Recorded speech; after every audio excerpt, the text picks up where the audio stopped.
On this episode of MythBusters, It's like a lovely ballet, isn't it? Jamie and Adam whip it good Ow, ow, ow, ow, ow, ow. to test the myth that if a cable at high tension suddenly snaps, Right through his body. Through it. it can slice a person clean in two. I love hearing big sounds in the next room. And meanwhile, Grant, Carrie, and Tori make beautiful music to find out if sound can be recorded onto pottery. I know it would be like to be married to you. And played back just like a record. That's creepy sounding. Who are the MythBusters? Adam Savage and Jamie Heineman. Aren't tracer rounds illegal? Between them, more than 30 years of special effects experience. That's what I'm talking about. Joining them, Tori Belleci, What could go wrong? Carrie Byron, We're going for total annihilation. and Grant Imahara. I'm pumping as fast as I can. They don't just tell the myths, they put them to the test.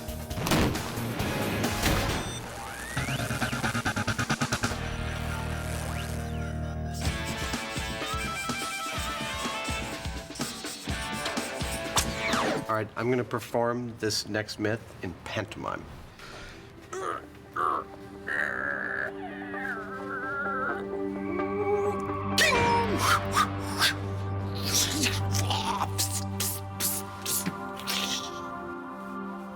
What do you think? Okay. We're talking about killer cable slice, I believe. Exactly. And this is when a cable under tension snaps and it cuts you in half, Allegedly. allegedly. Allegedly. The theory is that if a cable is stretched taut, the tension can become so great that if it were to snap, it could cut a person in two. Not a pretty picture. Not pretty at all, as this footage filmed on the USS George Washington shows. A cable that was supposed to stop a jet broke and whipped across the deck.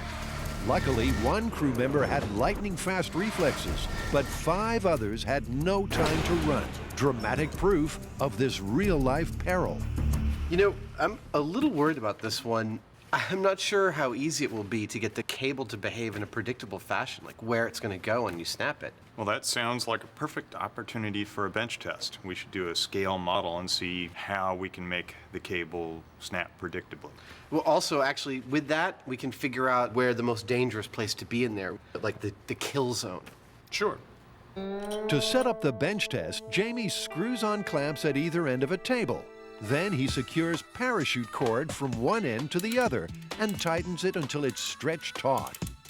Adam measures and marks out a scale model floor plan. It's about 50 by 30, and it's gridded out in 1-foot marks so that I should be able to see where the cable's going for each of these tests. Razor at the ready. Yeah, that's sharp enough.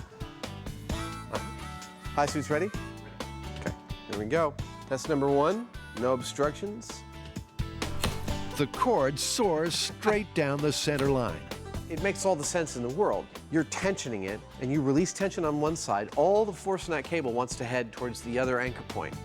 He sounds like an expert now, but in a previous myth, they almost got a moving violation trying to bring a police car to a screeching halt by tying an anchored cable to its rear axle. Driving the car in a straight line broke the cable with ease, but this myth needs a little more direction. So we need to deflect it. We absolutely need to deflect it. Otherwise, there is no whip at all. Yeah, It just there's no goes reason. sook. All the energy is going that way. Why would it? Precisely. What I'm looking for is a consistent arc of maybe 6 to 10 feet that I can count on the cable going through.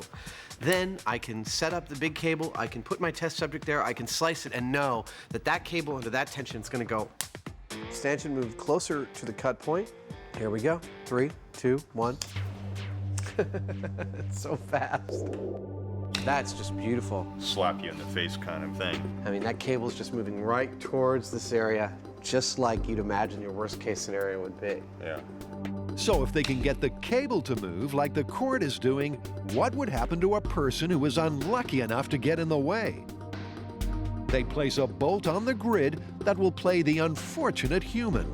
Okay, here we go. The cord completely lassos the bolt. Dude, It went all the way around. that's beautiful. That's like Indiana Jones with a whip. Forget wimpy little string. The boys are ready to lash out with the might of steel.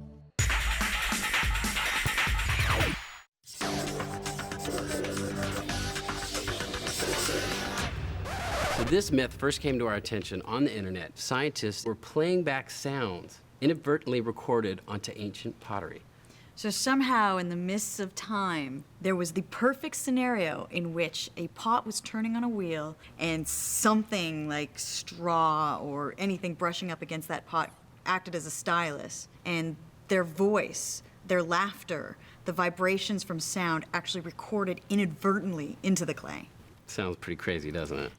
Sure does. The theory is in ancient times, a potter was working away when there was a noise close by. The force of the sound waves made an imprint like record grooves in the fresh clay. Fast forward to today, and we can play back these sounds from the past using modern technology. First stop is the lair of mega sound system creator Alexander Yule Thornton II, but you can call him Thorny for short. It was given to me in my teens, and I kind of liked it, so I kept it. Every conceivable kind of recording device, spare part, and cool little toy imaginable is hidden somewhere on Thorny's shelves. Barbie steam engine. No, it's a G.I. Joe steam engine. So what's this expert audiophile's opinion about pottery recording? I think there's no question that you could do it. So recording an audio signal in a piece of pottery. Sure. And playing it back. Yes. We just have to prove that it's remotely possible. I don't think it's going to be that difficult. Thorny just happens to have a device on hand that will prove his point. A phonographic dictation machine from the 1930s that was invented by Thomas Edison. Warning, warning, dive, dive, dive. The way the dictation machine worked could be very similar to how it might be possible to record and play back sound from a clay pot. Coming up next on MythBusters, can you get audio off of an old pot? The vibrations from Grant's voice travel down the horn and cause a cutting stylus to make a series of grooves in the wax. You can see the little sort of ruffles in the surface. That is the information as cut. So back in the day, this would be like high-tech. Oh, yeah. To play it back, they simply run a non-cutting stylus back over the grooves. Coming up next on MythBusters, can you get audio off of an old pot? All right. It's a voice writer. That is great. With all of Thorny's knowledge at their disposal, the most burning question Grant has is, Does my voice really sound like that? Yeah. Yeah. Well, You guys suck. So it doesn't record all of the low pitches. Maybe we should try that recording again. the team thanks Thorny for his sound insight. I don't know, with a shop like this, I have a feeling we might be contacting you again for something else buried in here. feel free. Well, if wax can hold sound, maybe clay can too. Carrie and Tori go to a pottery store to get some supplies. The finer the grade of clay, the better. We're hoping that if we have a fine clay, it won't distort the stylus recording on our pottery. All right, let's go make some pots. I gotta cut my nails first. I got stylus on Yeah. every finger. I got it too. Let's go get a manicure and then we'll throw some pots.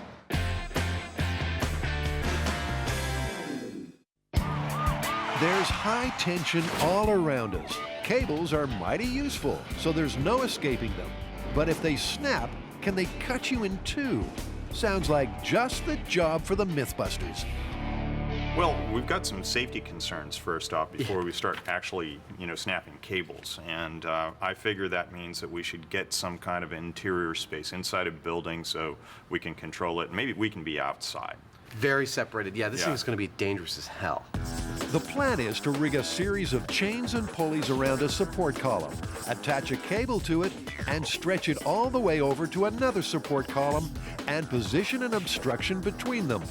Then, using a hydraulic pump, pull the cables so tight it snaps, and see if it slices their human stand-in half. Jamie goes shopping to get some heaving hardware. Hey, Andy. Hi, Jamie. Glad to meet Welcome. you. Welcome to CH Bull. Well, thank you. So I've got a project that I need your help on. Okay. Have you ever heard of a situation where a cable is under tension and it snaps and it like cuts somebody in half? I've heard it more with nylon rope, but I've heard it with cable as well. There's a lot more elasticity in a nylon rope. There could be a lot more stretching, which would be a lot more recoil. Well, that's what I figured too. We'll have to test a variety of thicknesses of cable as well as some different types of rope even. To pull the cable or rope taut, Andy shows Jamie a hydraulic cylinder that can pull cables. It's the kind of gadget that gets Jamie all animated. Oh, yeah. Well, just looking at it, I'd say that's gonna do fine. 30 tons. 30 tons, and I think we're a little over 5 inches of stroke. As for a device that will actually slice through the cable, Andy has a safety-minded suggestion. And what's nice about this is it's easy to have a remote setting, set this right in the middle of the cable, and so as you start to cut from a safe distance away, as that cable breaks, this would be the ideal way to go. Well, that's perfect. Jamie leaves with his slice and dice goodies. Meanwhile, Adam goes to market to get their target. Killer cable stab is not at all a story we can test with Buster. He is good for the falling, the banging, the kind of rough damage assessments. This is a case where we want to find out if a cable can slice a human being in half. We need a much better human analog. Keith, how you doing? It's a meet and greet with manager Keith. You got some pigs for us? Oh yeah, some big ones. Really? Yes. How much do they weigh? 150 pounds average. That's actually perfect. So let's go see them. You need this first. Oh, great. The fashion statement. Oh yeah. Excellent. There we go. Oh my God. Even though they're not alive, seeing the dead pigs hanging from horror movie-sized hooks makes this bacon lover almost lose his breakfast. This is gonna be hard even for me. I'm not gonna have a ham sandwich for lunch today. No, I probably won't either, actually. But Adam manages not to hurl and takes the pigs back to M5. Got a pickup truck full of 750 pounds of ham. Let's do some experiments.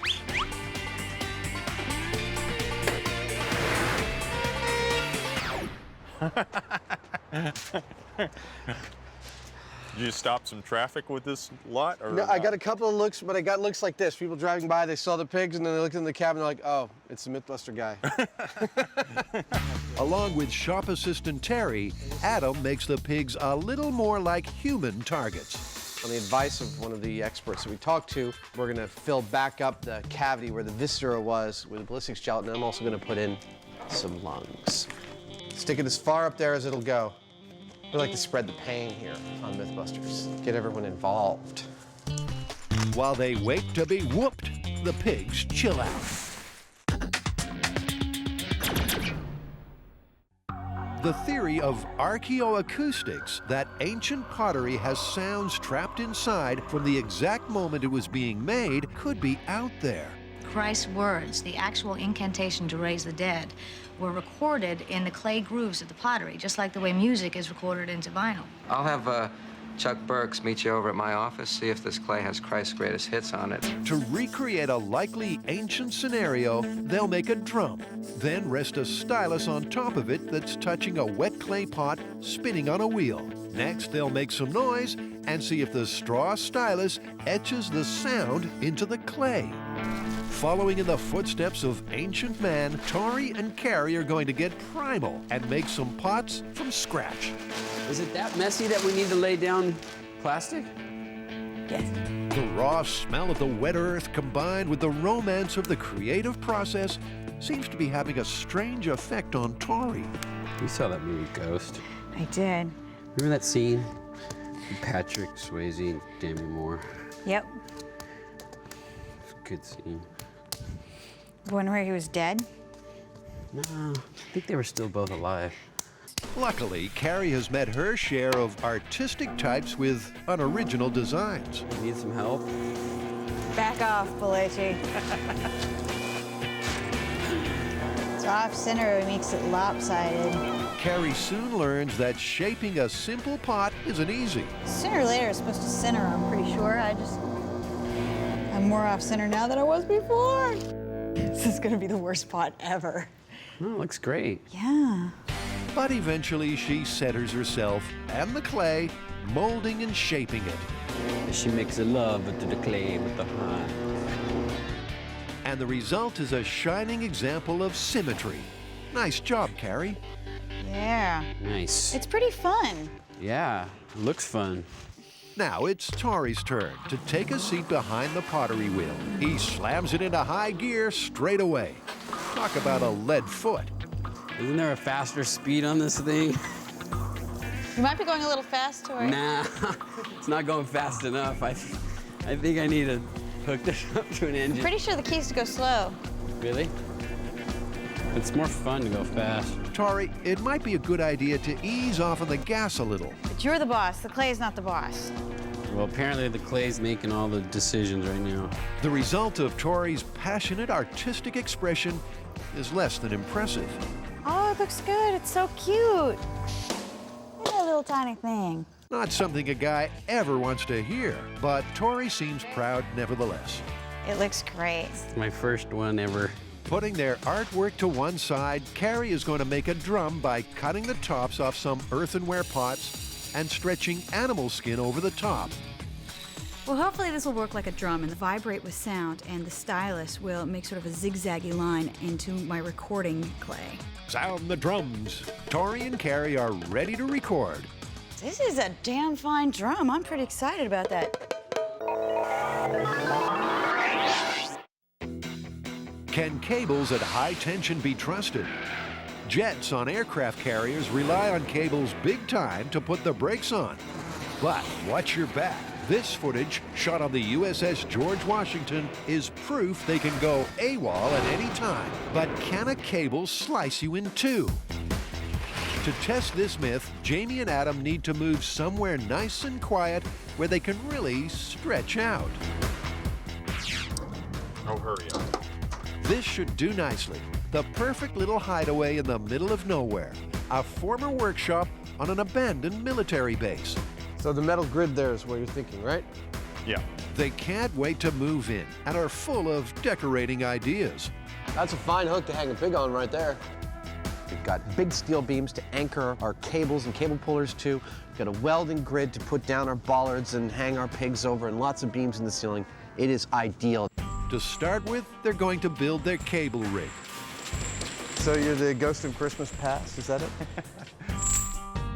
Our two anchor points are going to be these big pillars, and we'll put big chains around these things, shackles, all this hardware and stuff to make a nice solid attachment point. Everything that we do will be based on those two pull points. From their bench tests, they learned that placing an object in the path of the cord as it snapped back caused it to curve around in a nice slicing arc.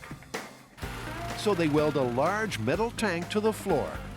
We need something to anchor to the ground to make the cable snap to one side and do what we want. Well, that's a cigar cutter from hell. Now to check the bite power of their cutter. It's nail Jaws of clipper.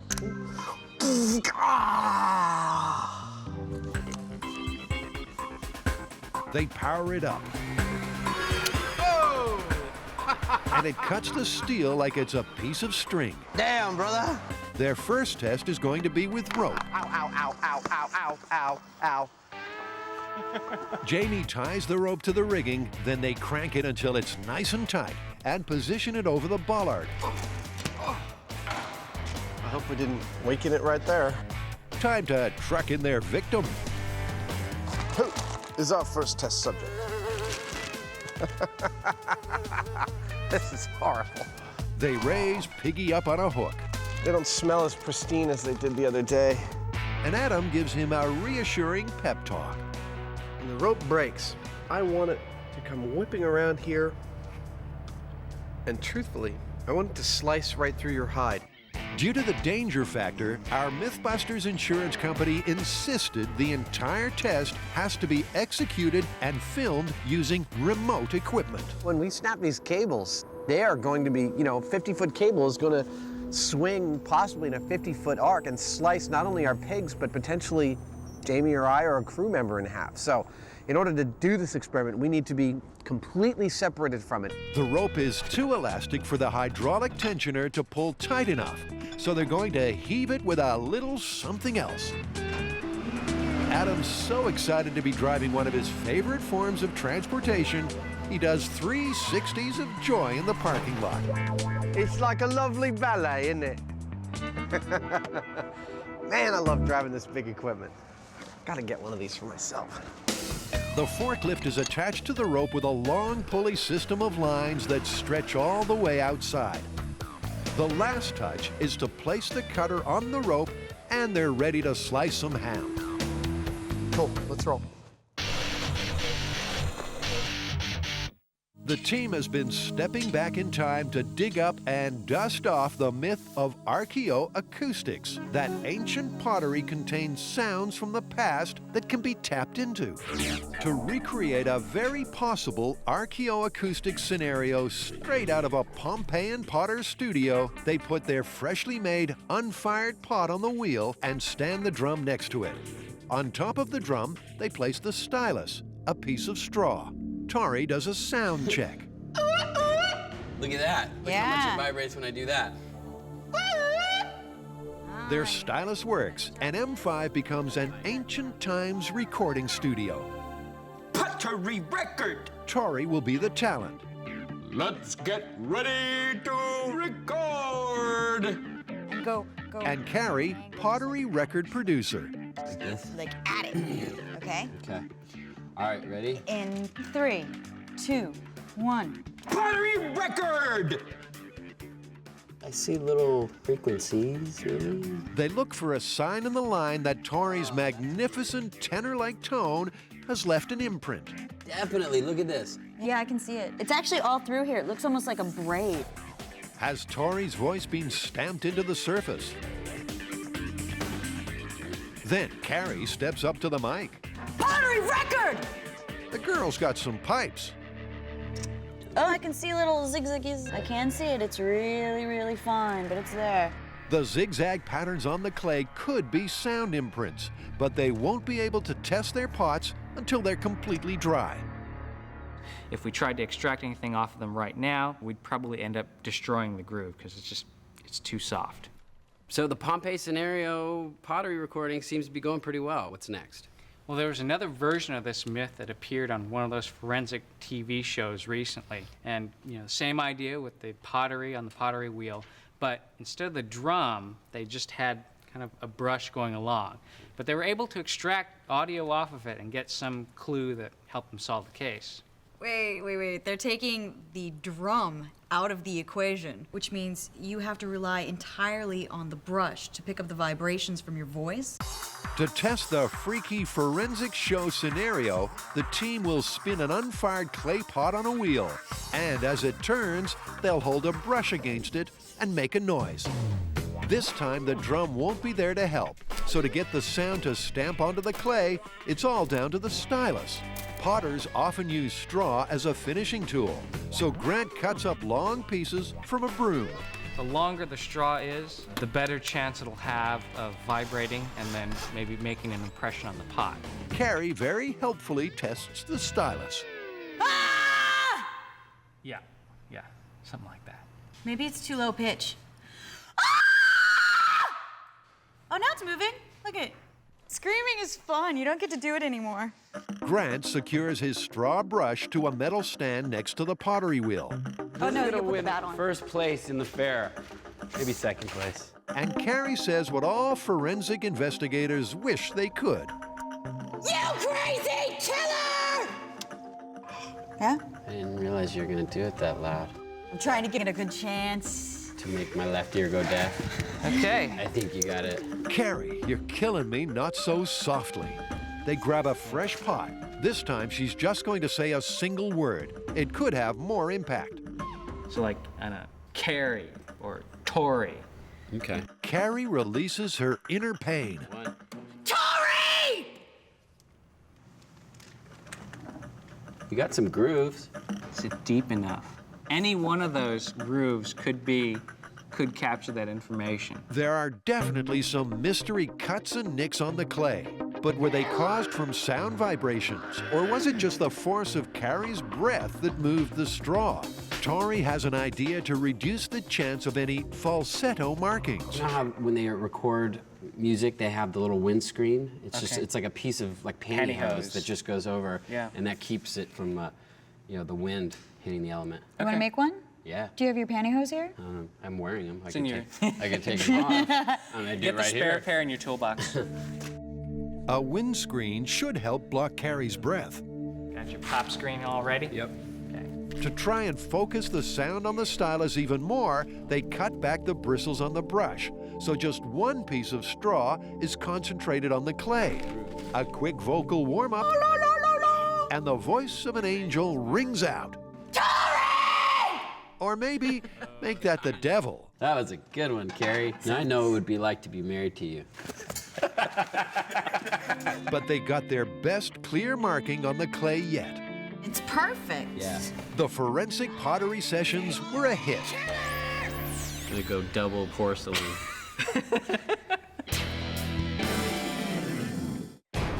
Newsflash, a snapping cable can cut you in two. Or that's the myth, and Jamie and Adam are about to find out. For their first test, they're going to start with rope. All ropes and cables have different safety ratings. Once they start stretching, the guys will monitor the pounds of force they're at. And when it maxes out, hit the trigger switch of the cutter. I'm just waiting on the Heineman to give me that thumbs up. All systems are go. Adam moves the forklift forward, and little by little, the rope inside tightens. 1,000. The pressure rises. 2,000. Okay, it's at 3,000. And Jamie activates the cutter. How did that work? It seemed good? I just left this thing, all the valves open, and turned on the pump. Okay. And it just immediately went. Excellent. So it was right at 3,500. Shall we go in and take a look?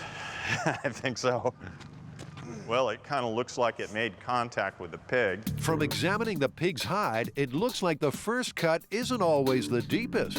Sometimes all you get is rope burn. It doesn't look like it did any real damage. Damage sustained by pig? Nothing. Don't get me wrong. If you were standing here, you might be in a lot of pain at this point, but you would not be in two halves. They check the high-speed camera footage to see how the rope flew when it snapped. Yeah, it just wrapped around it. Again, looking at that shot, I'm thinking the pig wants to be close to the real whipping point. The guys move the pig closer to where the point of impact should be. What we want to get is the pig right at the end point of the whip, the three-quarter point, where the centrifugal force is the greatest and where presumably the speed would be the highest. They get a new section of rope, stretch it out, and try again. Jamie does the count. 2,000. And Adam pulls the rope. 3, 2, 1. That sounded more like it. That sounded like a gunshot. 3,000 pounds on the nose. And you pulled the trigger. Yep, I got it right. It sounded like a whip crack. So how's the hog looking? Always like Christmas, finding out if actual science occurred. Hey, dude, there's some visible damage here. Does the mark go all the way around or just right there? Nope, there's a little bit of a mark over here. Even though the rope was traveling at 227 miles per hour and they got their first real solid whipping action, again, it didn't even cut through the pig's skin. We got a real strike from the rope test, and it seems to have left one heck of a nasty rope burn on our test subject here. It would not be pleasant. However, I don't think that it would have killed a person. Time to move on to something with teeth. It's not got enough beef to it. Or should I say pork? Ah, it's time to fire your writer. Sit back, relax, and hum along to the theory of archaeoacoustics, that you can record and listen to sounds on pottery just like your favorite piece of vinyl. Using Edison's dictation machine that recorded voices onto cylindrical cylinders of wax as their inspiration, Pottery! the team may have got some sounds to stick onto their pottery. Now, how do they play them back? I teased out something very fabulous from your pottery there. In the lab over at X-Files, they used an extraordinary sound extraction laser device to pull out an ancient insult. What is it? It's Aramaic. That's the language of Crespo. It literally says, I am the bearded cow-like sea beast. In the real world, a laser would pick up every speck of dust and dirt on a clay pot. So Grant is designing a playback system using old turntables that's more retro, but also more reliable. This is a technique that was pioneered in the late 60s. Basically what it consists of is the tone arm from a record player, and you connect that to an amplifier. It's better to use some type of physical stylus that contacts the medium to get the best audio quality. First, he removes the arm off one of the turntables. Then he needs to make a new stylus because the one that came with the record player is too sharp to put onto clay. The cartridge that I've taken off of the record player has a little needle on it. But if we drag that needle across any pottery, it's probably going to destroy them. But there's a way around that, and that is to make a glass stylus. Here we go. Must be the reinforced glasses. Yeah, whatever. Muscles. Finally, Grant manages to break the reinforced glass and melts a broken piece with a blowtorch. Hey, you're making a little swan. You're like a little glass sculptor. Do you want me to add to your collection? A poodle this time? All you really have to do is heat the glass until it's pliable, and you pull it out in a very thin string. Once that cools, you can break it off and you have a perfect thread of glass. Heat it up and make a little ball in the end, and you glue it right onto your record player stylus. By attaching the glass stylus to the arm and hooking up an amplifier, that's the sound of my fingerprint. DJ BC is in the house and ready to rock some pots. All right. Now we need her some pots with some sounds on them. Well, the myth we're testing, in case you haven't been paying attention, is whether or not a cable under an extreme amount of tension can break, and when it snaps after it breaks, that whipping cable can slice you in half. In their first tests, Jamie and Adam snapped ropes at a deceased porcine. Even though they got some direct hits, the court didn't give the pig anything more than a case of nasty rope burn. But steel cable is a whole lot stronger. I suspect this is totally possible to achieve, and I want to see some severed flesh from some cable. Cable comes in different sizes and strengths, so for their first test, they're starting on the thin side. The less the surface area, maybe the greater the cutting action. This time we're using 3/8 cable. Having something like this would be something like a guy wire for a radio tower or possibly even some kind of hoisting operation. Because cable doesn't stretch and recoil as much as rope, to try and increase the whip factor, they're going to use 140-foot lengths and use a two-handed approach to get it tight. We're using the extended reach forklift to pull all of the slack out and even put a fair amount of tension on the cable with it. And then finally, when we get it up to a pretty high level, we'll use the piston to pull the rest of it out, and we cut it. Everyone except Adam exits the building. Slowly and very carefully, he pulls out the slack in the line, then hightails it outside.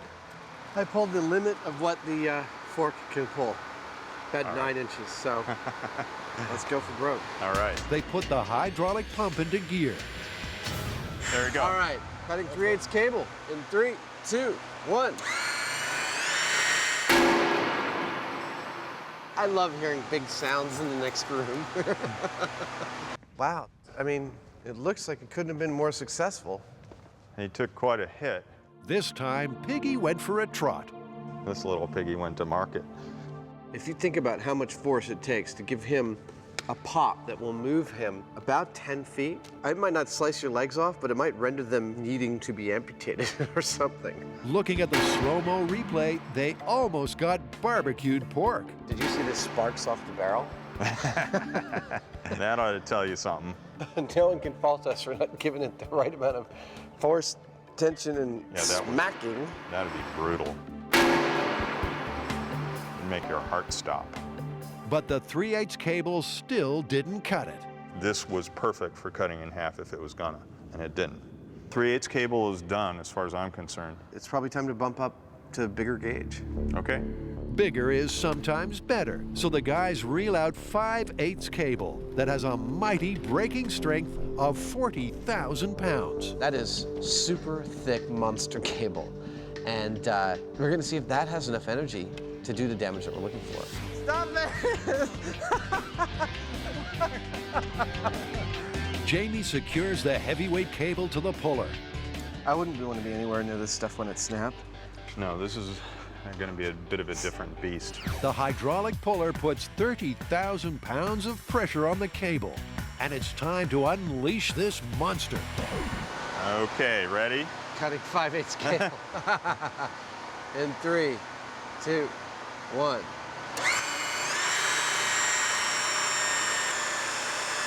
Oh.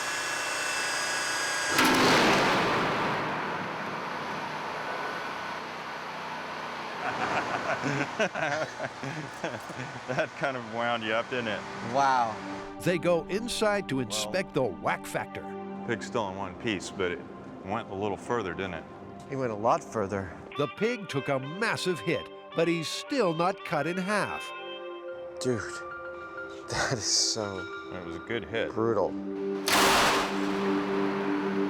I don't reckon that there's any other hit we could have gone for that would do any better than that. We were pulling 30,000 pounds or more on it when we cut it.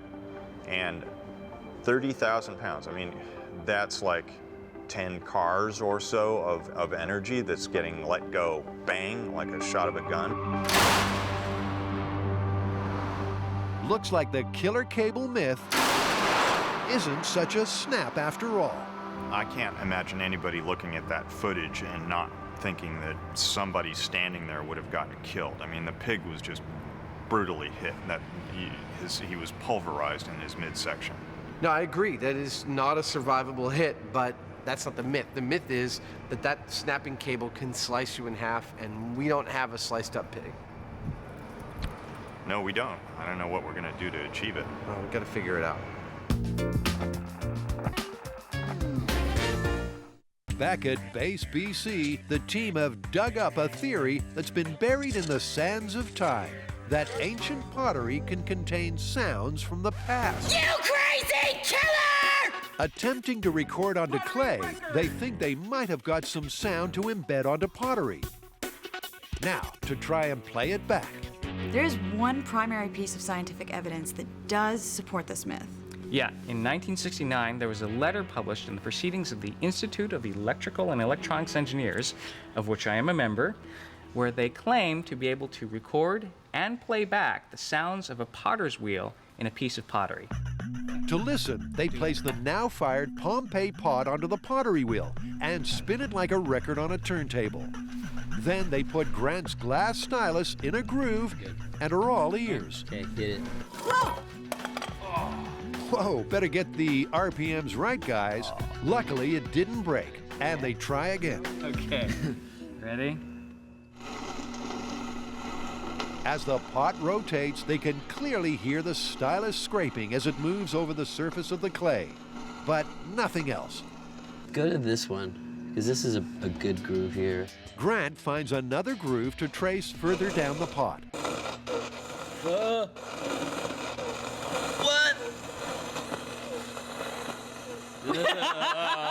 That's creepy sounding. What is that voice? As Grant puts the glass stylus onto this pottery, you can hear almost a ghostly voice. I'm hearing something. Yeah. That was like some crazy voice from beyond. They slow down the speed of the wheel. they might hear the whoop whoop more clearly.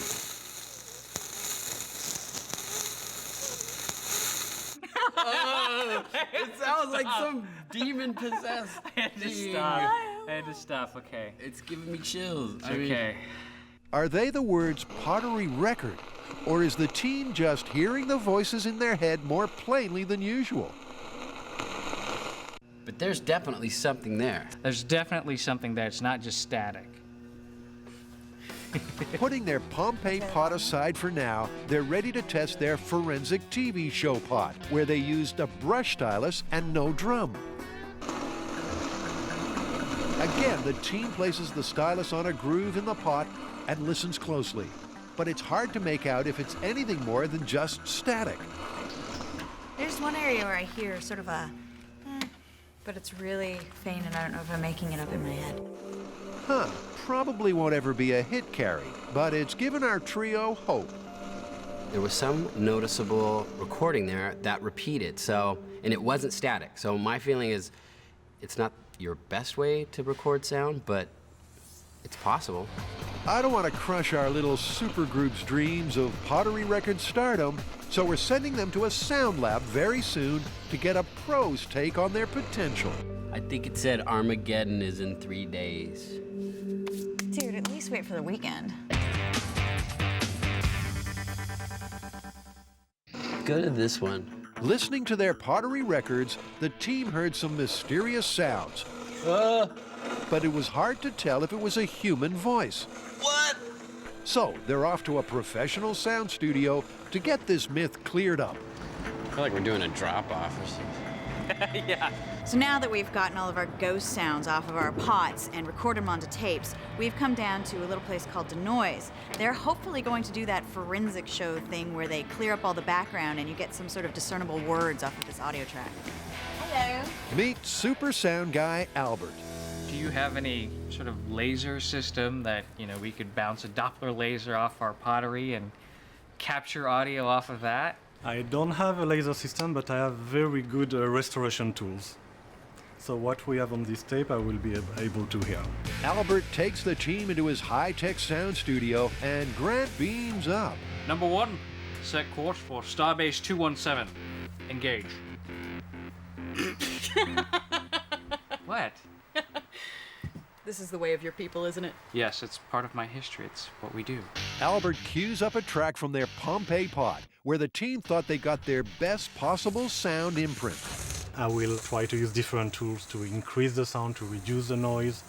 He filters out the snap, crackle, and pop. I mean, already you can hear a difference. Yeah. It's gotten rid of all that crazy static. And now if I reduce it, we have something better here. Wow. Let me increase the sound. What do you think? Yeah, it sounds like it's just scraping along the pottery. The sound is so clear, it's positively sparkling. Oh my God. Yeah, I'm getting excited. Our good pot might actually have something. Yeah. Our trio is full of anticipation. Will Albert be able to lift off any comprehensible words so we can share their excitement? I had some fairly high hopes because we did have something that sounds like an audio signal on our pot. Everyone is all ears. I hear something, but there is so much noise in the middle. No pottery record. Oh! An unexplained squeak? Yes. But an easily distinguishable human voice? No. The best we got today was a squeak. And at most, it's not like you get pottery record. All we heard was... Looks like their Pottery record won't ever make the Archaeoacoustic Hot 100. Sorry, kids. Them's the breaks. So you mean everything we see on TV isn't real? I'm afraid so, Tori. So what's Albert's take on the myth? You can imagine that you can record almost anything on a media that's hard enough to keep the groove, okay? Not on butter, but on anything else like plastic or wax. But if you do it intentionally, if not, it will be only noise. Seems as a recording medium, clay just doesn't cut it. What's your gut feeling? No recording.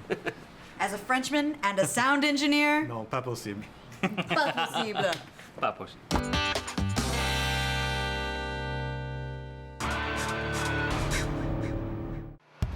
Playing piggy in the middle hasn't been a whole lot of fun for Adam and Jamie.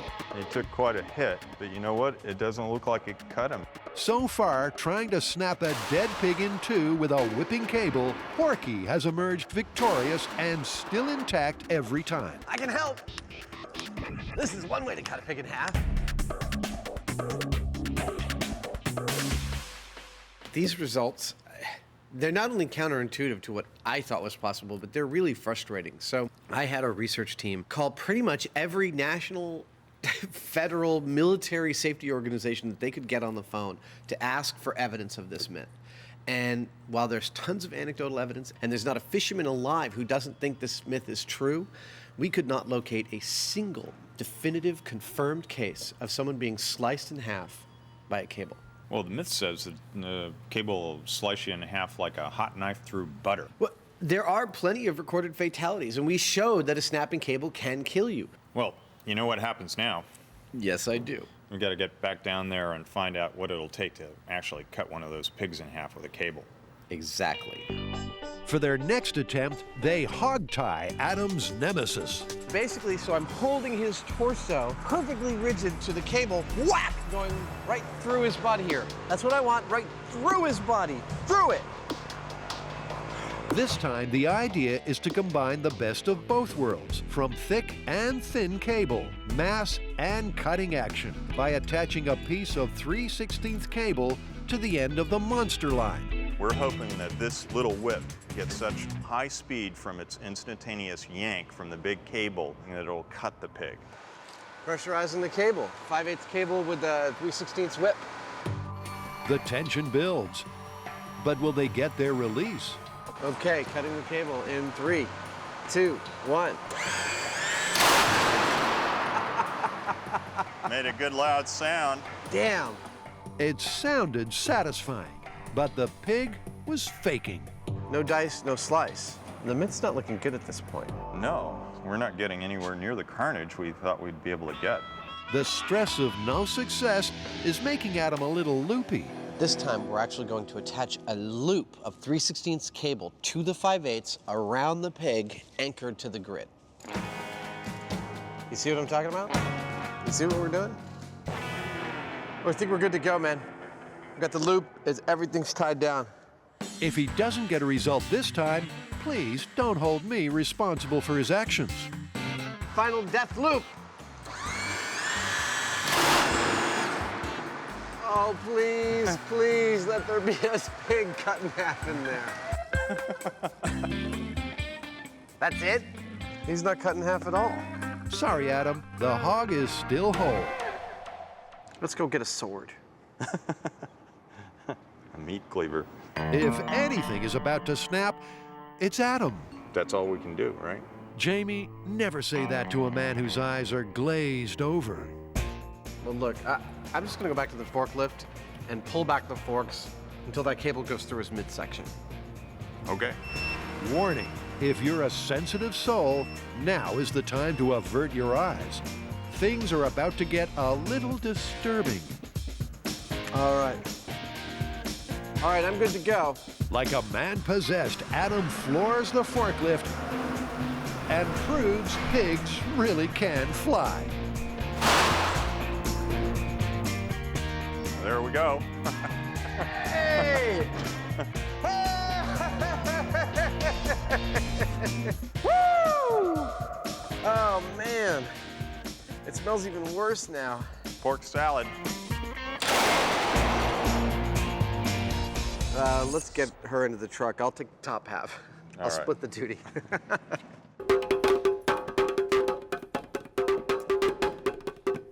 I have to say, we're asked a lot if we're surprised by the results. This one was perhaps the most surprising thing we've ever done to me. I was completely convinced at the beginning of this testing that we would be able to slice up one of those pigs with one of those cables under tension, like 20,000, 30,000 pounds of pressure. I just thought it was completely gonna happen. And halfway through, when I saw what was happening, I was like, you know what, I don't think this is possible. And it was absolutely right.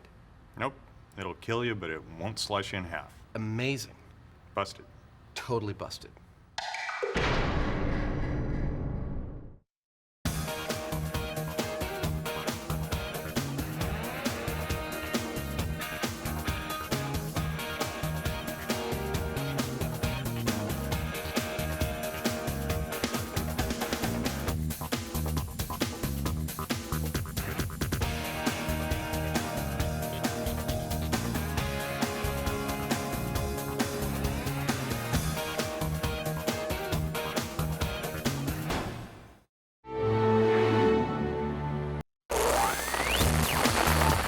On this episode of MythBusters, Drives like a cushioned dream.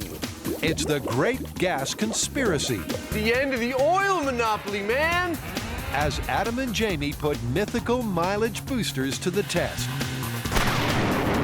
That's the coolest thing ever! Meanwhile, Carrie, Tori, and Grant hammer out a farmyard fashion disaster. Somebody order some exploding pants? Can corrosive chemicals really cause trousers to turn torpedo? 3, 2, 1! Who are the MythBusters? Adam Savage Ants are all over my head, man! and Jamie Heineman. Gets me all worked up just looking at it.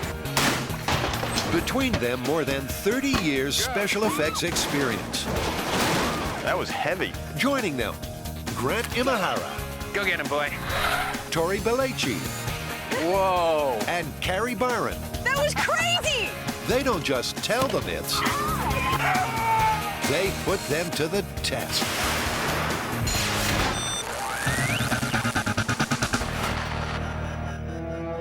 First up, a myth from the very underside of the world. From the country that gave us the backdrop to The Lord of the Rings comes another explosive epic that would strike fear into even the most hardened hobbit. The myth of the exploding trousers. All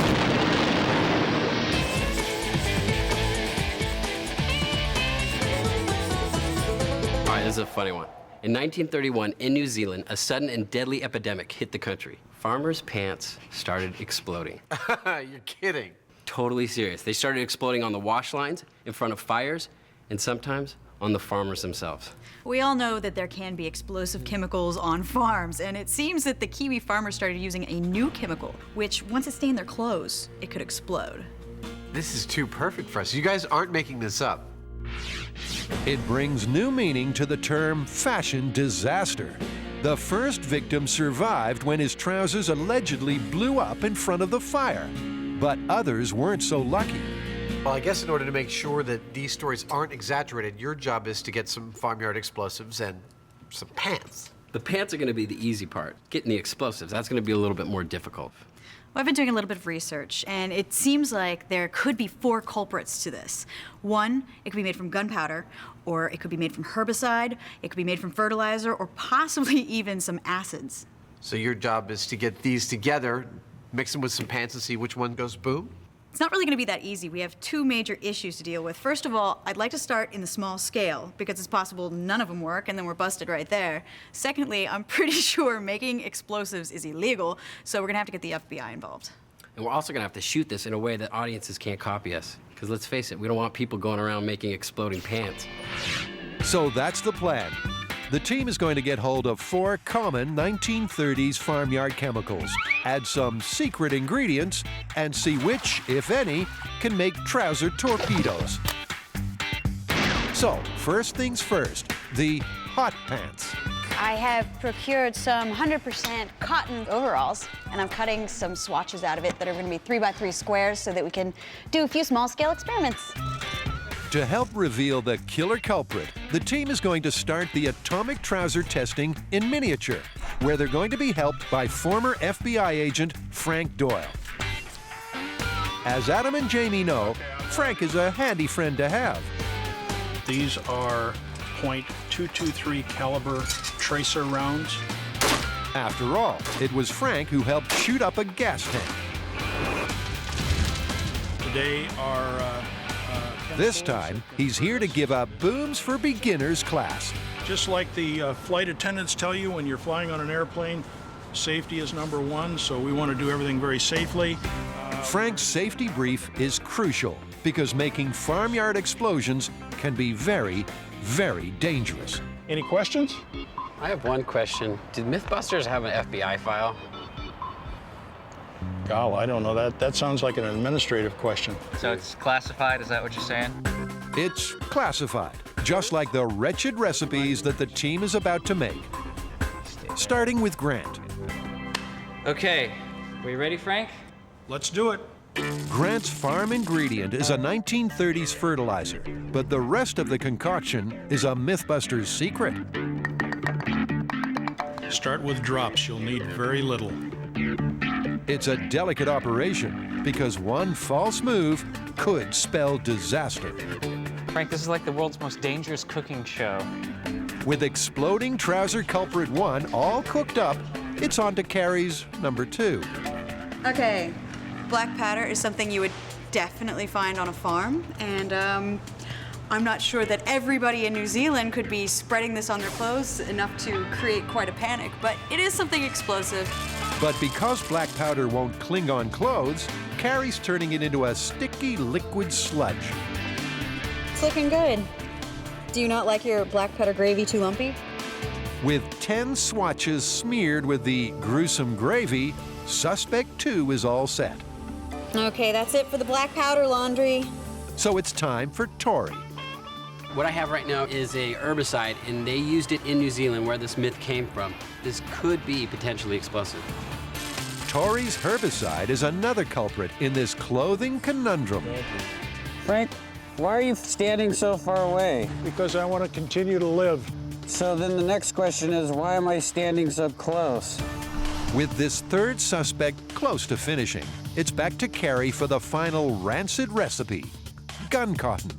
We know for a fact that when we make the nitrocellulose, it's actually going to change the properties of this cotton and make it into something totally different, which is definitely explosive. So, we've done this before. We made gun cotton in the Confederate rocket story. So I'm somewhat of an expert. Don't be tricked by its cuddly appearance. It was Carrie's cotton wool that gave the Confederate rocket its initial thrust.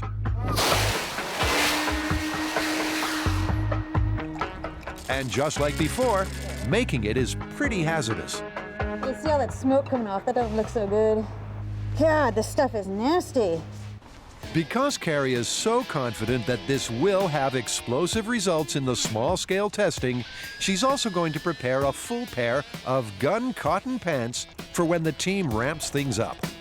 So are we ready for our giant fallout cloud of badness? Under Frank's careful supervision, Carrie starts mixing alarmingly large amounts of the hazardous ingredients. Okay, we are gonna wait 5 minutes. But almost immediately, the reaction starts to spiral out of control. The pants plume out more smoke than a Baltimore bingo hall, and then they start dissolving. That's 1 minute so far. 4 minutes to go. Is there gonna be any pants left? It's all gone a bit pear-shaped. I'm cracking the jar. So Carrie and Tori follow the MythBusters mantra. If anyone knows what to do, it's Jamie. Wow, this stuff is nasty.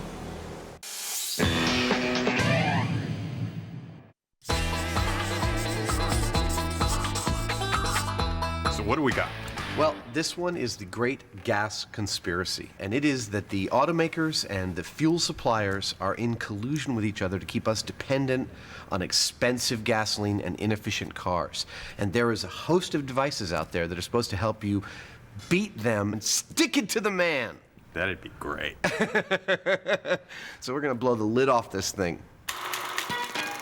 Conspiracy theorists say oil companies and car makers share the profits gained by deliberately keeping cars inefficient. But there are a whole host of devices that can supposedly cut your fuel consumption dramatically. And the magnetic MythBusters are going to put these to the test. What's the plan? Well, you know, some of these devices work on carbureted cars and some of them work on fuel-injected cars. Sounds like we should get one of each type. Absolutely. And you know, the other thing is, I say we do this under super controlled lab conditions.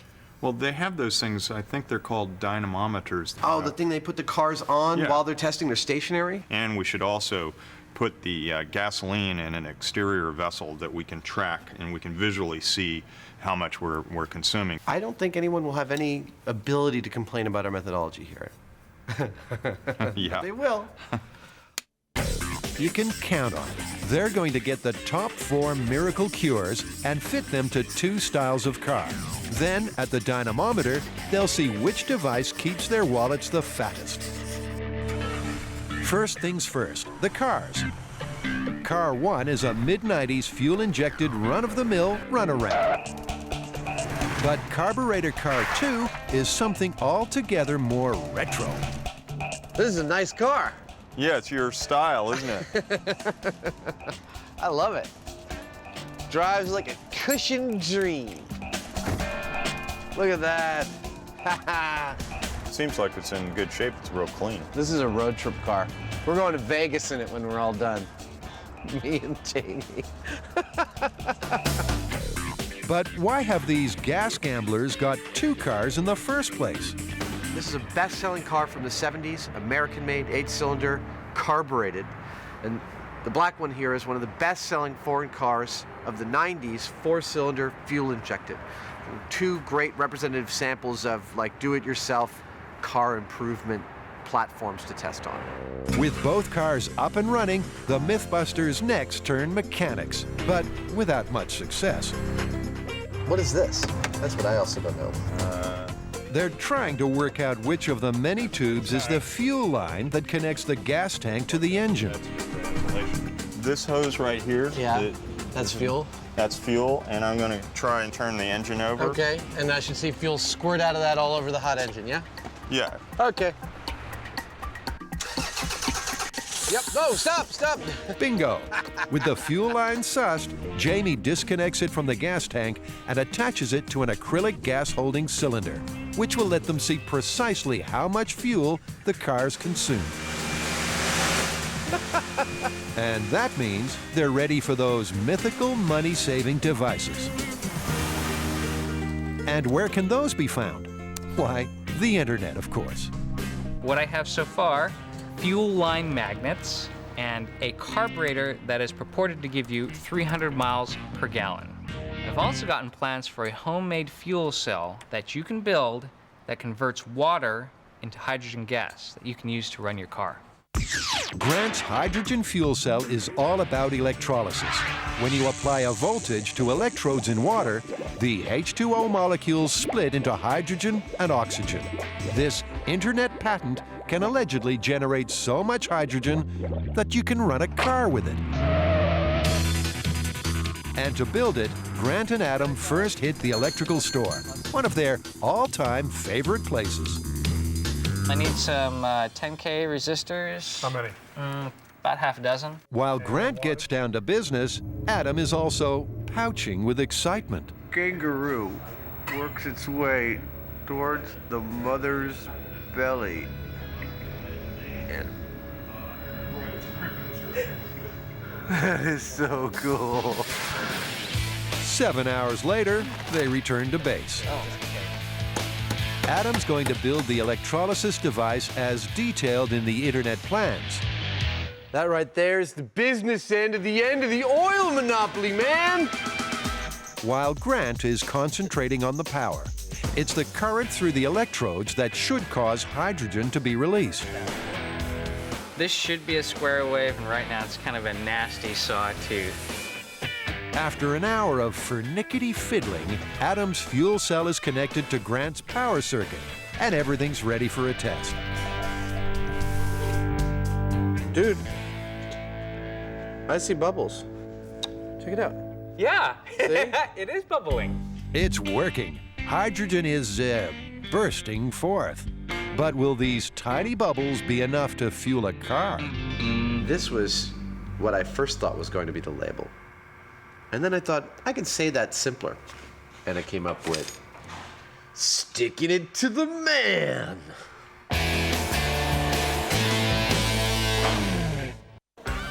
'30s farms were seriously dangerous places. There was the giant machinery and the unpredictable animals. But were there also exploding trousers? Or was it more a case of liar, liar, pants on fire? To put this blast of a myth to the test, the team has carefully made 4 potential farmyard howitzers to see if any could cause trousers to turn torpedo. So that just leaves the detonation systems. All right, so in order to blow these pants up, we need to find out certain systems of ignition. Well, why don't we just go through the scenarios of the myth, the different ways that they possibly could ignite. Like, say, you light a cigarette, spark falls onto your pants, they blow up. We could do friction, because apparently these were blowing up as people were walking. One of the most famous stories was when it was drawing in front of the fire, right? So maybe something, a radiant heat source, a heater? And impact. If you sat down really hard, they might burst into flames. To try to expose the exploding trouser culprit, the team is going to subject each of the volatile vagrants to each of the 4 detonation systems. The recipe that blasts off most often will then be ramped up for the big scale test. And for round 1, it's Carrie's unusual open flame ignition system. I picked the cigarette instead of just dropping a match, specifically for the reason I wanted to create a realistic scenario as to why these pants might come in contact with something such as a cigarette to make them explode. She's hoping that the falling ash will be hot enough to ignite the fabric below. And first up, it'll be landing on Grant's fertilizer-treated trousers. All right, step back. Smoke faster. Carrie's smoking as fast as a school kid in the washroom, but gets nowhere fast. Even quick wrists Imahara can't get any satisfaction. Are you touching it? Yeah. So for take 2, it's out with the cigarette and in with the match. But the results are a little disappointing.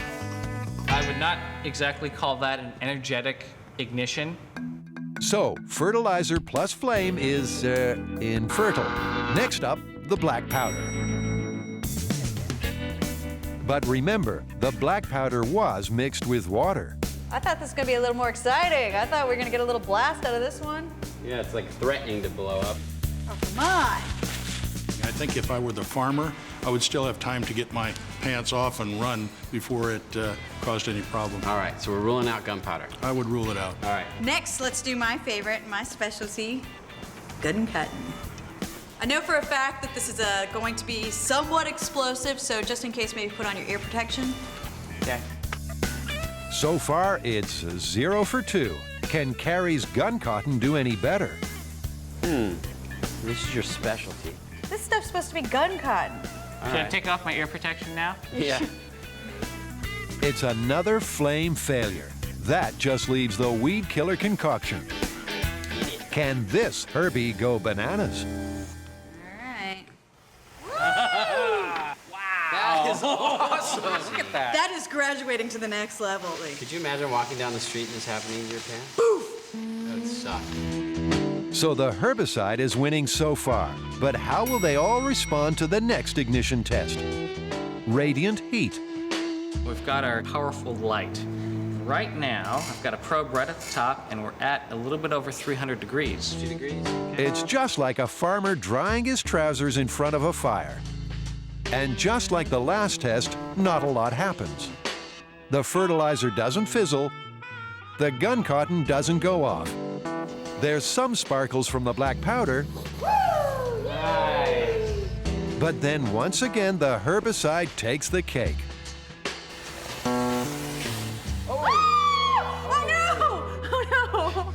The weed killer burns with a massive amount of energy and is easily the emerging culprit for this explosive myth. Every week, a couple of geeks from San Francisco face a challenge. For this week's challenge, the MythBusters have turned mechanics as they put miracle cures for gas guzzlers to the test. I guess we just put it like that. Adams built a hydrogen fuel cell. I see bubbles. And the team has got hold of the internet's best-selling gas-saving devices. Super efficient carburetor, my. So now they're all set to head to the dynamometer test facility. But the omens are not looking good. Look, the efficiencies of internal combustion engines are really well known. In the case of a gasoline engine, you're losing about 60% to heat, and that only leaves 30 to 40% for mechanical energy.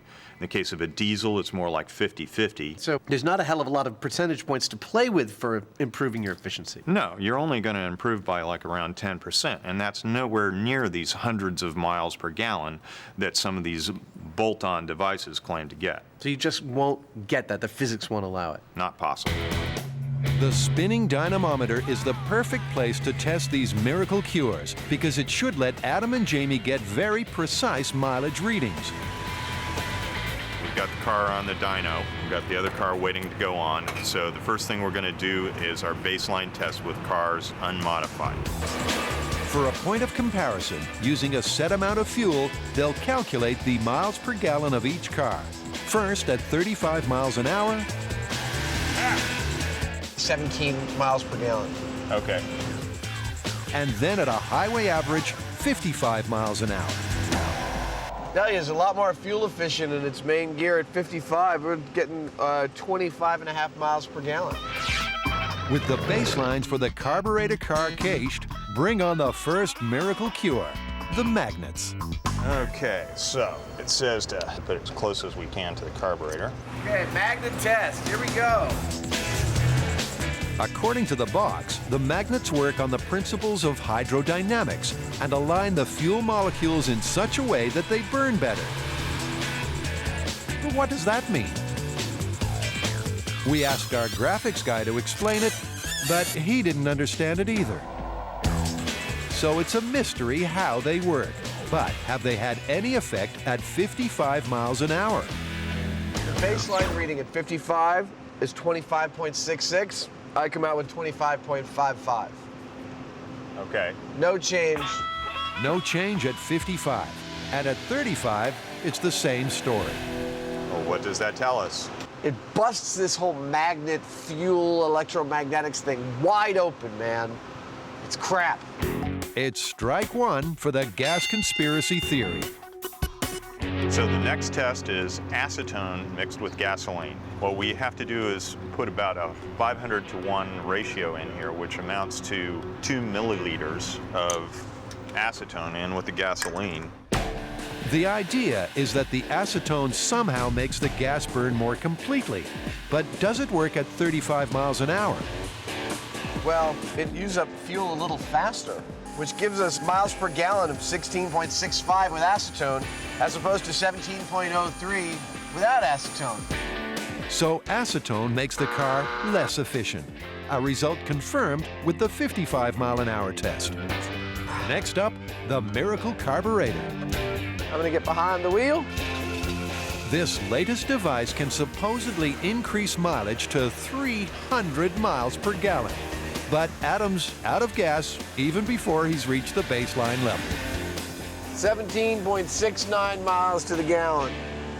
It's a lot less than 25.5 miles to the gallon. I don't see any potential for 100 or 200 or 300 miles per gallon out of this thing. Darn.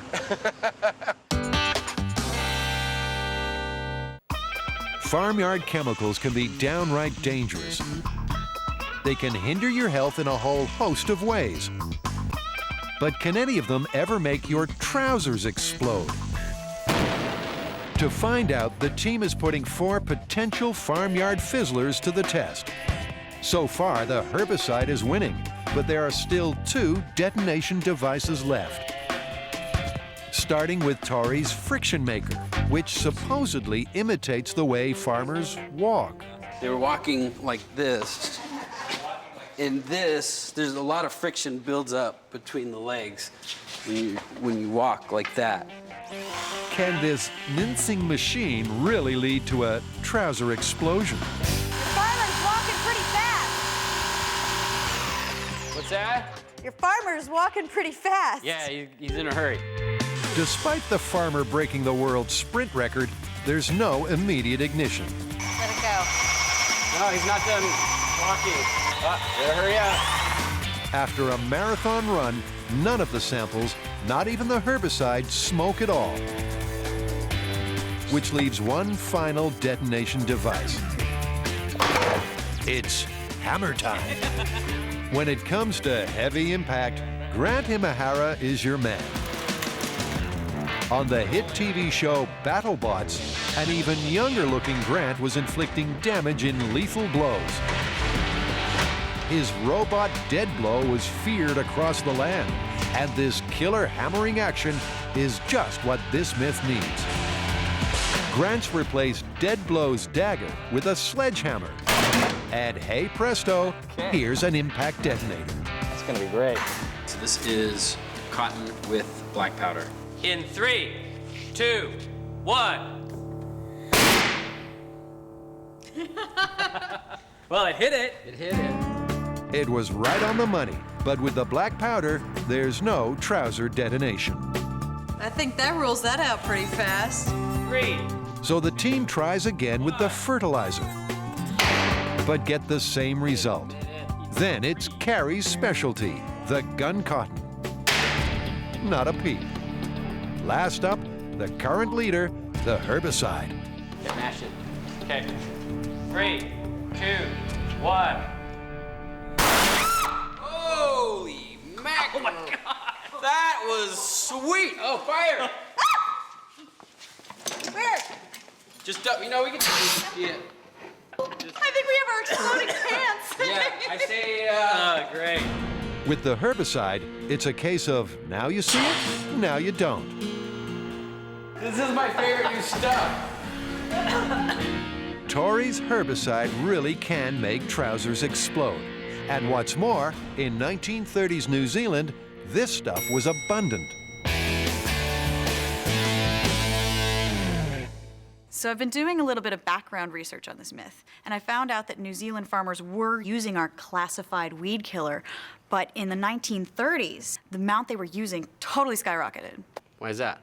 In the 1920s, it seems that ragwort was accidentally introduced into the ecosystem. Oh, ragwort's that like super aggressive weed. It overtakes crops. It's toxic to livestock. I think it's a problem even today. Exactly, and you know that's why they wanted to get rid of it as fast as possible. And of course, what was the miracle cure in that era? Oh, our classified chemical. But to confirm once and for all that this horrid herbicide is definitely the clothing culprit, there's one final test it has to pass. We're gonna wash our swatches so that we can find out if they're still explosive after they've been washed, which is part of the myth, since some of those trousers were hanging on lines, they were drying in front of fires, and they still went up. The spin cycle of an authentic 1930s washing machine is the last hurdle for the herbicide. Now, why are we using this soap in particular? Because this soap's been around since the early 1800s and was used as a laundry soap. If the cotton is still nasty after washing, then the team has found its calamitous chemical.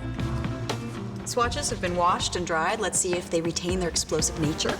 For this last test, they're going with the drying by the fire or radiant heat detonation system. Well, if these go up after being washed, that's crazy. Oh, there it goes. Woo! It may look a little wishy-washy, but this test proves that the team has solved the clothing conundrum. Trousers tainted with this common-at-the-time herbicide really can go off with a bang. After having washed it, it definitely behaves a lot differently than if it was just regular jeans. I can hear a lot of little sparks going, and it went up really fast. I think this definitely lends to the validity of this myth. All right, let's move on to the full scale.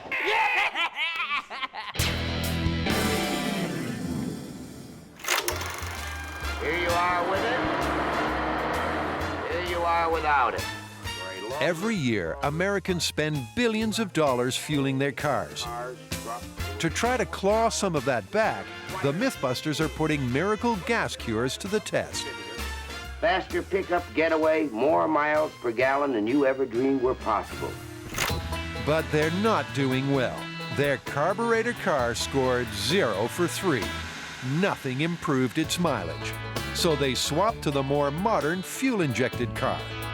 Ever since Jamie had one of these installed, he's felt much better. Some of the mythical cures will supposedly work better on a more modern car. But unfortunately, neither the magnets This is such total horse. nor the acetone mixture increase mileage at all. It's not like it magically changes lead into gold or something like that. You know, it's a no-brainer. All the magical cures so far have failed to improve fuel efficiency, and some have even made it worse. But is anyone really that surprised? Look, the EPA takes claims of fuel efficiency very seriously and has tested over 100 devices for their improvements. Yeah, out of 104 that they tested, only about 7 showed any improvement at all, and it was only up to about 6%. Well, your mood can affect your driving a hell of a lot more than 6%. Yeah, studies have shown that you can reduce your mileage by up to around 33% by aggressive driving due to, you know, bad mood. Do you actually have moods? No. Back at the dyno, the cars have been swapped around for one final test, the pièce de résistance. This is the one that I've been waiting for. This is the water car hydrogen fuel cell. And this is the one that, if it works, is making this one of the most legendary hours of television ever broadcast. They're about to see if they can run a car on flammable hydrogen gas produced by electrolysis. This is the instructions on the patent, that you bolt the output of the fuel cell right to the throat of your carburetor. There'll be no gasoline, just hydrogen fed straight into the carburetor. But will the car even start? We're making history.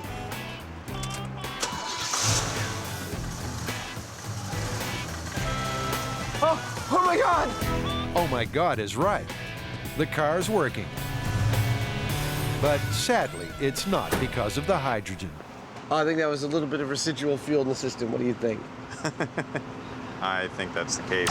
It wasn't a miracle, just some leftover gasoline in the engine. I'm gonna turn it over again. Let's give it another shot.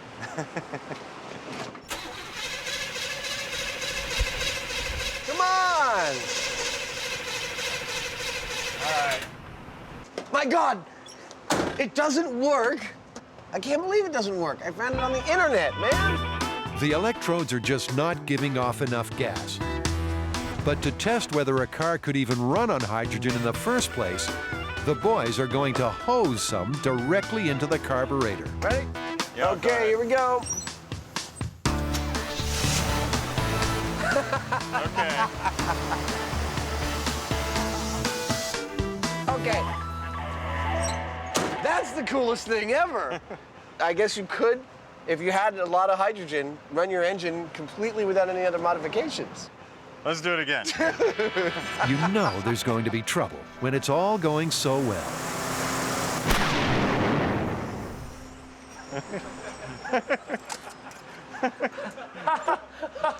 Whoops. Okay, that's enough of that test.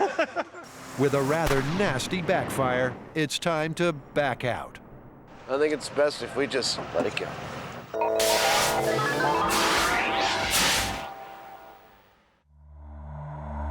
In the myth of exploding trousers, the herbicide has been ID'd as the pant protagonist.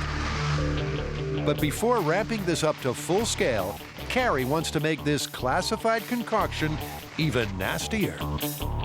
What we found out from a 1930 agricultural journal from New Zealand is that sugar works as an accelerant. Yeah, so I know what that means. I'd like to call this Jelly Bear Suicide. The Jelly Bear is taking one for the team because sugar should make the Herbie doubly dangerous. Bombs away. Oh, look at the little guy. That's awesome. Oh my God. Look at the cloud of death. Oh my God. Poor little guy. That was awesome. Okay, well, I'm impressed. That was pretty amazing. It was very cool. Well, now you know what we have to do. We have to bump this up to full scale. So I'm gonna take a pair of pants and just saturate the heck out of them, see if they explode. Maybe just as a point of comparison, you know, just for fun, we could get a hold of a few real explosives. Well, I'm sure Frank is gonna help us out with that. I just want to see some really big exploding trousers. At last, using the results of the small-scale test, It's finally time to ramp this myth up. I mean, if it's worth doing, it's worth overdoing, right? Tori's completely coating a regular pair of pants in the weed killer concoction that Farmer Buster will wear out at the bomb range. But while these putrid pants should ignite, will they really make him explode? I hope this works, because I can't wait to get into a pair of them. With the overalls fully functional, it's time to hit the road and see if Buster will fly by the seat of his pants. We're here at Alameda Sheriff Facility. And this is where Buster's gonna put on his exploding pants. Frank Doyle's here. The bomb squad's here. The paramedics are here. We're gonna blow something up. Well, it seems that everyone is here, so let's get started. Somebody order some exploding pants? The herbicide-encrusted cotton needs one last alteration before its explosive capability can be put to the test. I am cutting off all of the metal bits from these pants because when they explode, these will become shrapnel. Well, then maybe we should add more buttons. With the pants prepped, step forward our naked volunteer farmer, Buster. Buster, you don't want to do this? Well, that's too bad. Little fella, we're gonna blow your pants off. Buster's well used to being the MythBusters stuntman, but what he's not used to is clothing. Put too much starch in the pants. This is one of the few times in MythBusters history that Buster's modesty, if not his body parts, will be kept intact. It's just a shame that he didn't get anything a bit more fashionable. Now, if Buster reacts anything like that jelly bear, this should be quite exciting. Once Buster is dressed to kill, all that remains is the detonation system. The remote triggering system that the FBI is going to be using on our pants is probably closer to the impact triggering system that we had in our small-scale tests. With the igniter wired up and the final touches in place, it's time for a Huckleberry Din. Fire in the hole! Fire in the hole! Fire in the hole! 3, 2, 1!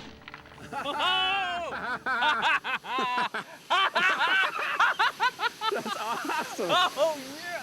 It burnt completely off. It burnt from head, from wherever it blew up, his crotch, and it just totally burned off. Naked! Now that's what I call hot pants. Once it started going, it was like fast. Now imagine that just spontaneously happens to you out in a field. It sure was nasty, but the explosion was pants. It was more a case of spontaneous Buster combustion than a trouser trigger. The fact that his hat's still here shows how hot and fast this burned. It didn't even make it up to the hat. It just disintegrated really quickly. But this myth isn't about disintegrating trousers, it's about exploding ones. So the gang is going to try again, this time with a pocket load more of the herbicide hodgepodge. Good luck, buddy. Nice knowing you. Fire in the hole! Fire in the hole! 3, 2, 1! Wow. That was great. Whoa. That obviously burned up twice as fast as that last And one. it's much bigger, a bigger reaction. That was cool. The pockets of pesticide sure got Buster fired up. But was he fired up enough? Here's my question, though. We call this myth exploding trousers. They didn't really explode. No, I mean, they were just burning rapidly. I have a feeling, though, if you were wearing those pants and they burned that fast, you would definitely claim explosion. You need compression to have an explosion. Well, You are not so hard to please. But I mean, if your pants burst into flames like this, how would you explain it to somebody? Semantics. It's an explosion. My pants blew up. That's what I'd say. I'm with Carrie and Tori on this one. It may not technically be an explosion, but did 1930s farmers really know the terminology? This is myth confirmed. The only remaining question is, would Buster have survived? So as medical professionals, what do you think of the damage? If he just had pants on, it would have burned up on the pants. Maybe he'd have a couple of burns up here in the chest area, but it wouldn't have gone any further. So you're saying he lived? Yeah. Oh, he would have definitely- lived, yeah. He definitely would have would've. just maybe had some scarring from the burns, but a person could survive from it, definitely. You lived! Yay! Look, you can see the smile on his face. Look, I'm alive! Like a phoenix from the flames, Buster smolders to fight another day. But maybe not for long. Buster, you're not over yet.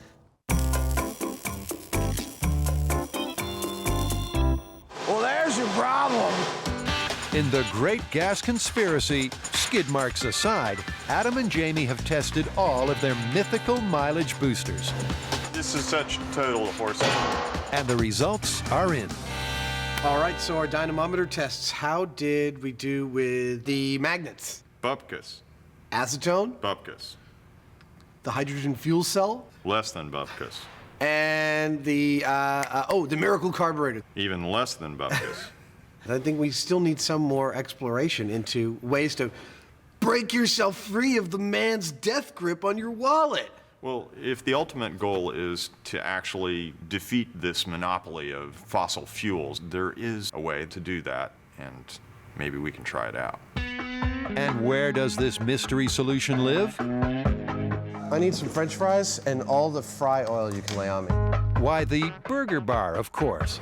That right there, it's the end of the gas conspiracy. Maybe. It's used cooking oil, the gunk that gets left at the bottom of deep fat fryers. And believe it or not, this may be the next big thing. I think that's it. And back at the shop, it's refinery time. Dude, this makes so many things taste so damn good. That's just wrong. Apparently, all that's needed to convert this fatty fry oil into fuel is filter it. That's it. This is obviously something that you do overnight. Not if you're like in a hurry to go get somewhere. I'll be there in a few minutes, man. Come on. It's a time-consuming process, but given that it could result in free fuel, it's more than worth it. There we go. That's a liter. And to put it to the test, they're going to drive a circuit around Alameda in a diesel car, which has their viewable fuel tank attached. I like this, Jamie. I think this is a nice, solid arrangement. Not gonna move. You can just tape that down. Well, as long as you're happy, Adam. Thank you, Jamie. And with everyone happy, it's time to get started. We've been hearing that people are running their cars completely without any modifications on used vegetable oil, like this. But before experimenting with beefed up burger juice, they first need to test regular diesel to find the car's normal fuel consumption. Hold on. You're pretty much exactly at a liter, so give it a tiny bit more. Up. That's perfect. Exactly right. Okay, diesel, first run. All right. Ready. Go. The course is 2.9 miles long and has been designed so that they can maintain a steady 35 miles an hour all the way around. We are very close to the end of this leader here, probably about a minute and a half, 2 minutes away tops. They're going to drive lap after lap until they've used 1 liter of each fuel. That's it, we are out of fuel. What was the mileage on that? 8.8. 8.8, okay. 15 minutes and 15 seconds. 33 1/3 miles to the gallon on straight diesel. With the baseline sussed, next up is the used cooking oil. Ah, look at that. Pure power. Pure power it may be, but will the car even start? Ka-ching! The engine is purring perfectly. And if we don't meet again, I love you. They're off. Remember, this is unmodified French fry oil, the gunk that restaurants up and down the country chuck out. It seems to be running just fine. They do the laps and get an MPG of 30, which for something that didn't cost a dime is pretty darn impressive. Number one, I'm surprised and impressed that the car runs on just straight filtered used kitchen oil. But number two, the fuel efficiency, it's only 10% less than, regular diesel fuel. Yeah, that's cool. The other thing is we didn't make any modifications to this car. That means anybody who had a diesel car could just pour the stuff straight into the gas tank and it would run fine. Woo! Yeah, baby! So what do you think? Do you think the oil companies and the automakers are colluding to screw us? Well, not a single one of the devices we tested did anything at all, with sole exception of used cooking oil. Right, but that didn't make your engine any more efficient, and that only helps because it's currently free. As soon as that becomes a real economy, they're going to charge you for that like anything else. Yeah, and considering the thermal efficiencies of these types of engines, you're simply not going to get these ultra-high mileages out of those. If there was a way to make your engine super crazy efficient, we would know about it. It's busted. Busted.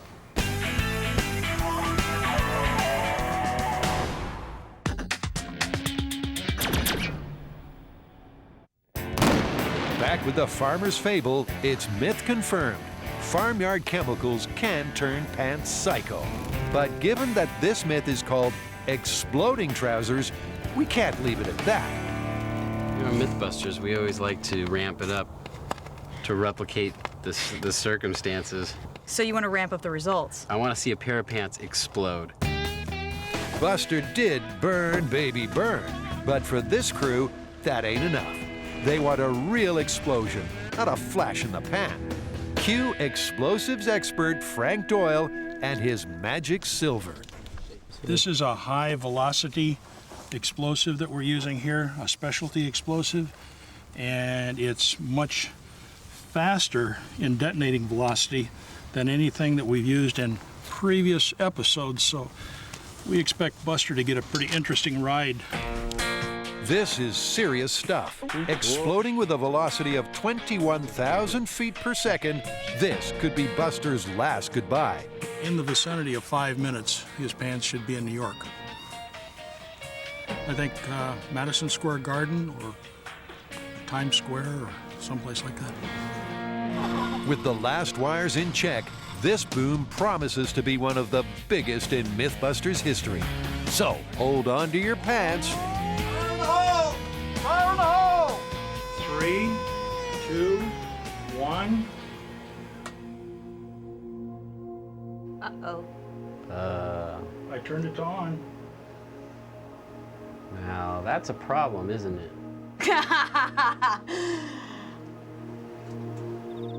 Right about now, Buster should have been somewhere over Texas, but it seems he's missed his flight. Fire in the hole! Fire in the hole! Let's try that again. This is it, the main event. 2, 1. Oh, no. A little quieter than I thought. So generally, if there's a live bomb and the trigger doesn't work, that's bad, huh? That's not good. With some ultra-dangerous explosives, this is the worst-case scenario. But at least we have the best in the business to sort it out. Well, we had a Murphy's Law glitch. And apparently there was a minor break in the firing line. And that's being corrected. And we're going to move full speed ahead and go to Plan B. Fire in the hole! 3, 2, 1. Yeah! That's what I'm talking about. Those are exploding pants. Buster's not there anymore. That's 10 milliseconds to blow them up and 3 hours to find the pieces. That was like cool. A little pop and then a Smoldering Buster parts all stinking over the field. There's his face. That's a hat. Frank, what'd you do to Buster? Friends and family of Buster should look away now. bottom. Shoot. Okay, I got leg and knee, that's good. I got a face, there's a thigh. There's a chest and a head. Even the great Humpty Dumpty was never this scrambled. What do you got? I got a hand. That's all that's left of his pants. But I guess all Humpty did was fall off a wall, whereas Buster just got blown to smithereens by the bomb squad. I am not disappointed with these exploding pants. That was one of the finer explosions I've ever seen in my life. And when watching the high speed, you can actually watch body parts go off into the hills somewhere. Where, I don't know, but I'm sure they're out there. Well, after that blast, as Frank said, Buster's on his way to New York. Now that's what I call flying by the seat of your pants. So how did you guys go? Dude, it was sick. I think this might be my new favorite myth. We actually had exploding pants. But you know what, though? The herbicide-treated pants were still really dangerous, and we know that that chemical was common in New Zealand at the time. And I mean, if I was telling the story and I had a flash ignition in my pants, I would call it an explosion. So you've got a little history and some exploding pants, and you can call this one... Confirmed. I sure hope this never happens in my pants. Let's all pray it doesn't.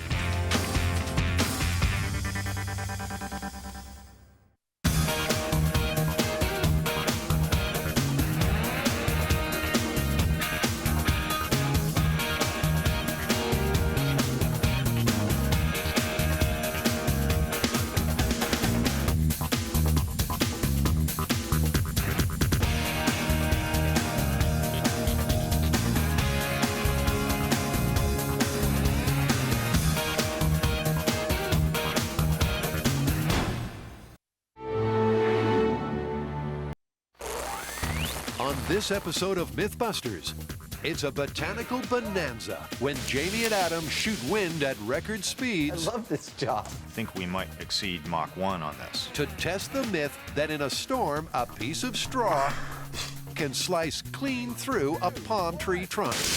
That is the coolest thing I've ever seen. And meanwhile, to find out if plants have feelings, Grant and Tori embrace their inner sadist and convert the workshop into a horticultural house of horrors. You hear it screaming? Science isn't always pretty. Who are the MythBusters? Adam Savage and Jamie Heineman. Aren't tracer rounds illegal? Between them, over 30 years special effects experience. That's what I'm talking about. Joining them, Tori Belleci. What could go wrong? Carrie Byron. We're going for total annihilation. And Grant Imahara. I'm pooping as fast as I can. They don't just tell the myths, they put them to the test.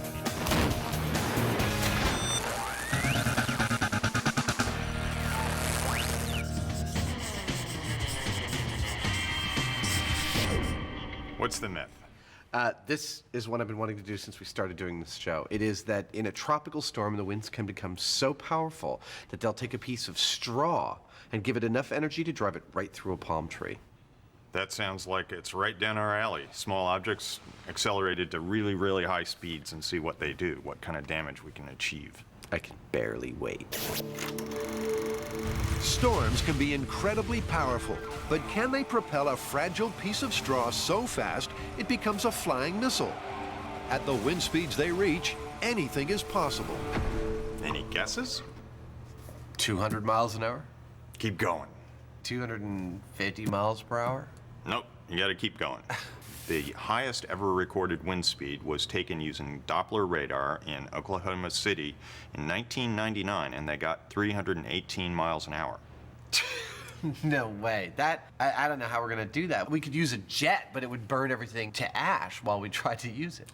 No, it's simpler than that. I have a trick up my sleeve, and it involves a really big air gun. I like it. We are arming the chicken cannon. Jamie and Adam made a cock-a-doodle-doo of an air shooter before, when they tested the splat power of projecting thawed versus frozen chickens on the windshields of planes. Hurtling foul at speeds of up to 150 miles per hour, they set a new low in in-flight food service standards. For this myth, they have to more than double the oomph of the chicken launcher. That's the stuff. But the shooter doesn't need to be bigger to squeeze the air out faster. The difference here is that this is going to be much longer and it's going to be much smaller because what we need is velocity, really high velocity. The plan is to get an air compressor, attach it to a metal tank with a release valve, attach that to a very long pipe that will act as the barrel, and at the end of it all, place the target. A very tall, swaying palm. Jamie lays out a 5-foot-long, 4-inch diameter metal pipe. This will be the main body of the shooter that will contain the compressed air just before it's released. Then he screws on a device that will tell them what PSI, or pounds per square inch, of pressure they're at. We have to have a gauge on it to measure the pressure. That will be this device right here, which will attach to the pipe. Adam fashions a simple loader for the ammo by cutting a slot into a piece of pipe and fitting a cylindrical plastic tube over the top that simply slides back and forth. I'm making what's called a breech loader. Basically, it'll allow us to pop in whatever we're going to fire out of it, whether it's straw or toothpicks or anything, and close it back up. With Adam stuck in the breech, Jamie adds a release valve that has a lightning-fast electronic trigger. It's one of his most loved toys and has a very long name. This particular thing is one of my favorite gadgets, and it's called a pilot-assisted diaphragm valve. And that means that it's kind of in a state of almost being ready to trip, and then when you hit the trigger, all of a sudden it goes pop, and all the air goes through. Air pressure alone won't give the straw the thrust it needs. To get enough momentum going, it's going to need a really good run-up on a very long track, the barrel. Unfortunately, we're limited to about 150 psi here in the shop. Our solution to that is to have a massively long barrel, and that will give us the velocity that we need. By the time we get to the end of the barrel, it should be going quite fast. Jamie and Adam start to connect lengths of half-inch diameter copper pipe end to end. Piece by piece, they solder on down the workshop floor. But just how long does this super stretched out straw airstrip need to be? Hey, that's enough. One more. No, come on. We got 60 feet here. We're gonna go for the max sooner or later. Might as well do it now. Okay. What the hey? They extend it out even more and take it all the way to 80 feet. With a barrel this size, the straw may streak down the middle so fast it breaks some records. I'm a little nervous to say this right now, but I think we might exceed Mach 1 on this. Now they've got the length, they have to make it straight. The more we can eliminate any bends in the system, the more efficiency we'll get out of it. And by efficiency, I mean insane amounts of speed. Here's my laser. To get the pipe to line up just right, they're going to use one of Adam's favorite toys now, a laser. Need to go up just a tiny bit. Stop. Stop. That looks just about right.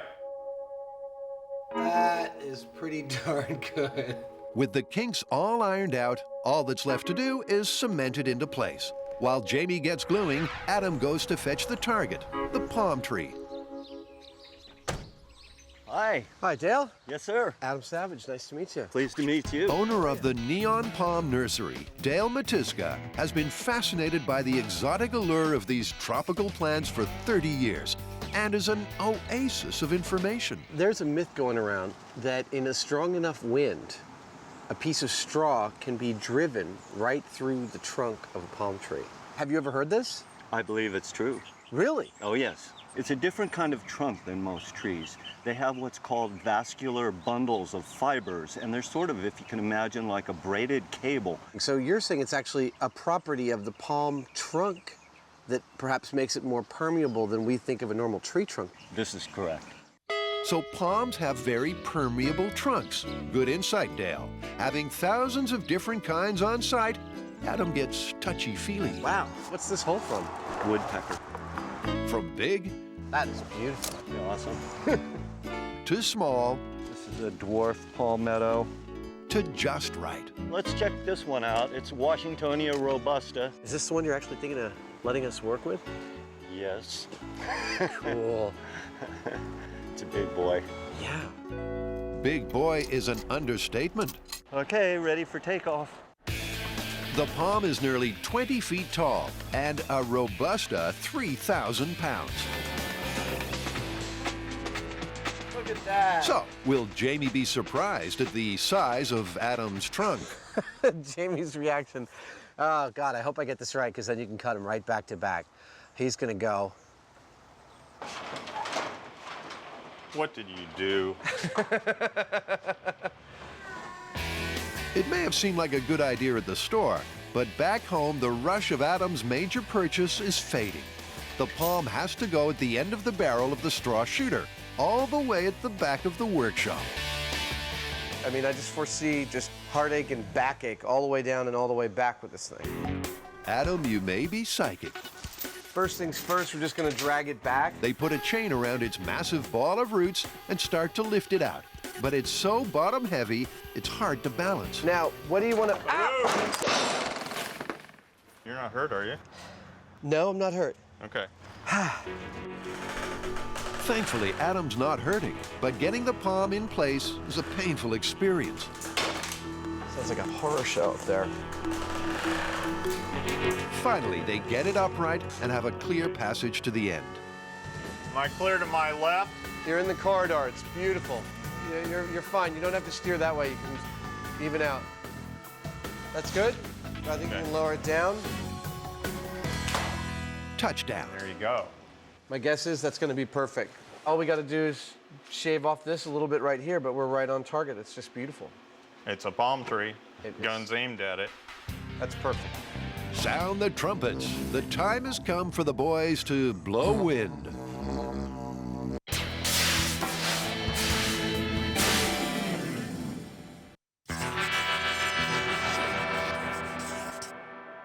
Okay, guys, plants have feelings. And as an emotional response to a threatening situation, they can even scream. Is this a myth? Yeah, yeah. Have you heard this one? You know, I do remember there was a guy who took plants and hooked them up to a polygraph machine and did some tests. Well, in fact, back in the late 60s and early 70s, he was a world polygraph expert. He developed this theory that plants, eggs, yogurt, all these things have a way of communicating on an emotional level that we don't even perceive or understand. The concept of primary perception may be a little out there for some people. It means that all living organisms on Earth, from a whale, a human being, a plant, right down to a single cell, is interconnected, able to feel all sorts of emotions and to communicate with ESP. The theory was developed by the founder of the FBI's polygraph unit, Cleve Baxter. I've been reading the experiments of Cleve Baxter. When he thought about burning the plant, the needle on the polygraph jumped, as if the plant could actually read his mind. To put his theory to the test, the team is going to recreate some of his original experiments. First, to see if vegetation really does have feelings, they're going to get a plant, hook it up to a polygraph, subject it to physical and mental stress, and see if they get a reaction. Grant heads off to the nursery to get their victims and takes shop assistant Terry along as some extra muscle. That one looks like it's giving you the evil eye, dude. I know. I'm gonna kick this pink one. At the Tropical Indoor Plants from Africa aisle, plant carer Cindy picks out Dracaenas, the same species used in the original Baxter experiments. We were wondering if the plants that we take are gonna have some sort of separation anxiety. Oh, well, they shouldn't unless you put them like in an extreme environment right away. Well, like have you ever seen the show? Yeah, yes. They unload the unsuspecting plants into the truck. Gentle, Grant. Keep your thoughts pure. It's hard when you put a plastic bag over their head. And Terry is giddy with excitement. If you could talk to the plants, just imagine it, conversing with an orange carrot. In fact, he seems a little touched by the sun. Just imagine it. What would you say to an onion? What would you say to a baby carrot? We will pray for you, Terrence. We will pray. I feel closer to the plant kingdom already.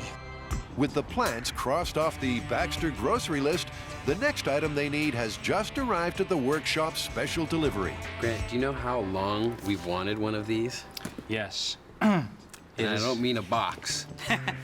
One genuine Stolting 22600.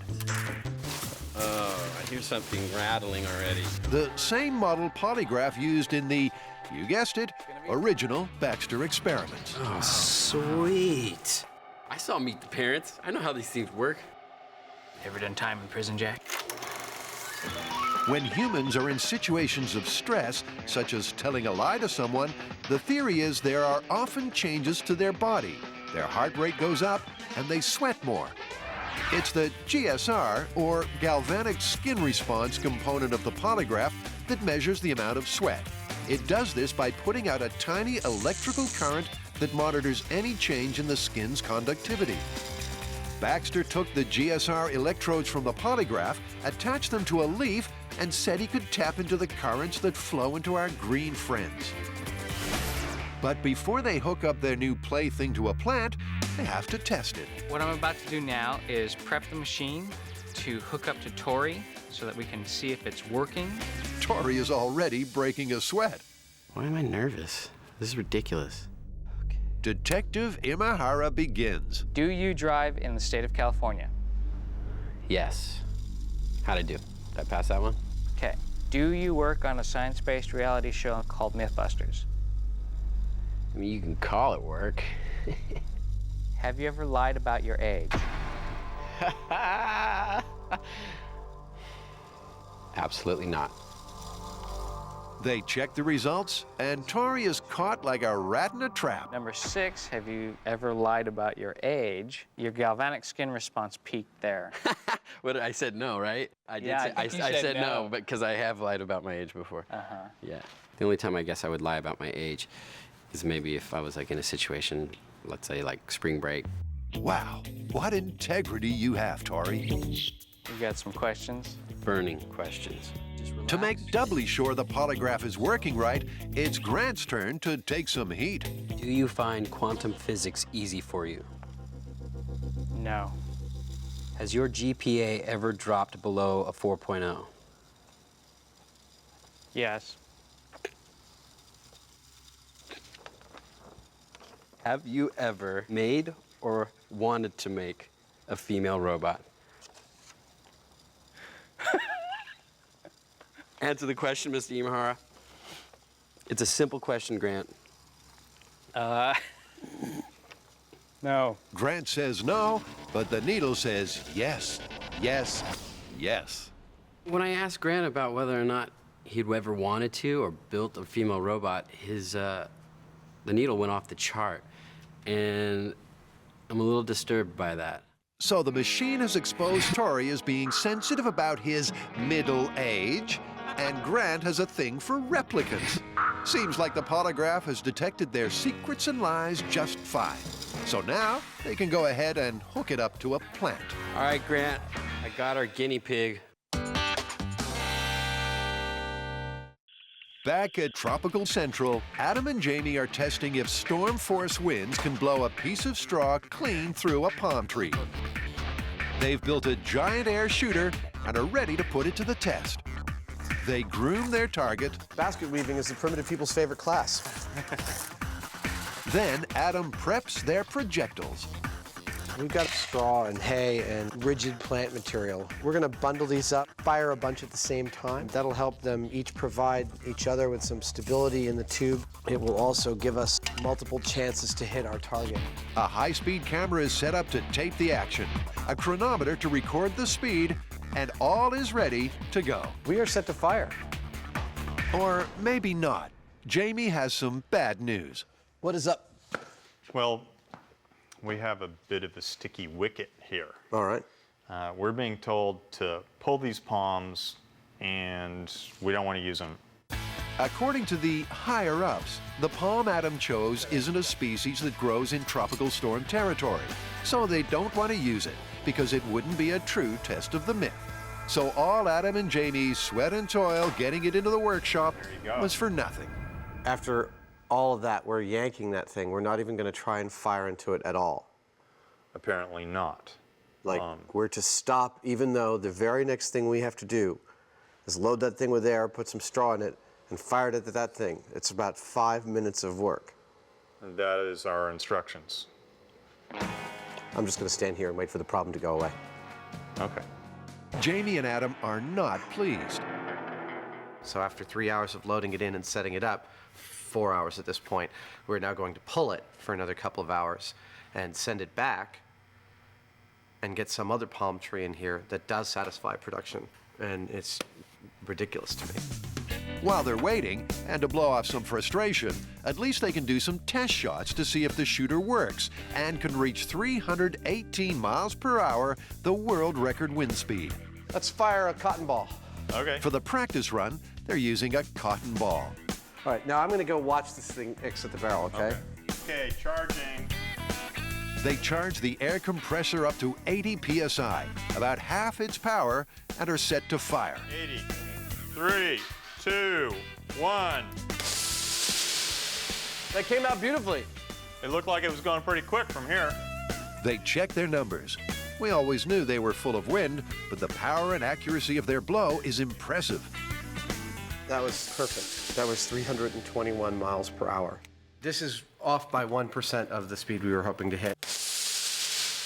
The very first test that we did, 300 miles an hour, give or take. It's almost like we knew exactly what we were doing. Having got the shooter right, Jamie and Adam are now happy campers again and take the Palm all the way back out of the workshop without a grumble. Do you need a push? Two highly professional MythBusters at work who know who writes the paychecks. There you go.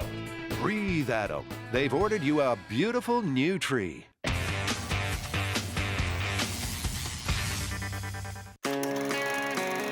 Primary perception is an open the portals of your mind kind of myth, that all forms of life have feelings and can read minds.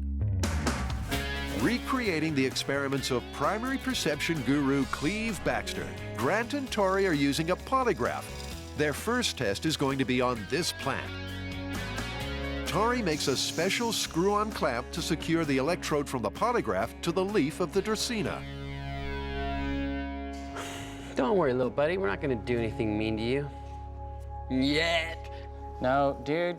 Sorry, we're not supposed to freak it out? No. Okay. To help block out any accidental electrical interference that could affect the polygraph, like a cell phone going off or a plane flying overhead, they're going to conduct the test inside a shipping container. I'll take it into the container, which we know acts as a really good shield from radio frequency interference. The camera crew, everybody else will be outside, so all that camera equipment's going to be out there recording us remotely. Grant and Tori clear their minds. Let's go to our happy place. And become one with nature. There's definitely a little deflection there. A little slap on the leaf caused the needle on the polygraph to move. Could it mean the plant is feeling fear and pain? Plant's kind of twitching. Because he knows what's coming. To up the ouch factor, Tori pulls out the heavy artillery. Whoa, huge spike. The needle moved way more when the strength of the attack was increased. Each time we hit the plant with the fire extinguisher, the needle pinned. The boys are baffled, but move on to test if plants can read minds. This time, Tori's not going to touch the plant at all. He's just going to imagine hurting it. Think about something specific to this plant, and I want you to really, you have to really intend to do it. Like, I am going to do this. I'm going to kick your butt. Ready? Had a good baseline. I gave it a mental picture, picturing it burning on fire. The needle jumps. Are you serious? Stop. No way. Tori had a thought, and the plant reacted. What the heck was that? I don't know. Okay, you're not touching the plant, is that correct? No, I'm not touching anything. All I'm doing is I'm staring it down and imagining it in flames. Is the Dracaena tapping into Tori's consciousness and terrified of being burnt? Okay, that's it for today. I mean, I'm not saying I believe this, but yeah, it's kind of hard to dispute the ink. Even engineer Grant, man of science, is taking off his skeptic cap. If I were to say that it was a random occurrence, be some pretty amazing coincidences going on. It boggles the mind. They unboggle themselves enough to decide on their next move. They got some mind-blowing results, but moving and talking so close to the polygraph may have been causing vibrations that made the needle move. This time, they're going to repeat the ESP test, but with themselves outside the container. This experiment is plant inside container, no human inside the container. And Tori is going to keep his mental strikes a secret. That way, Grant won't be influenced when he looks for any changes in the thin blue line. Jedi Tori sums up all his powers and shows no mental mercy.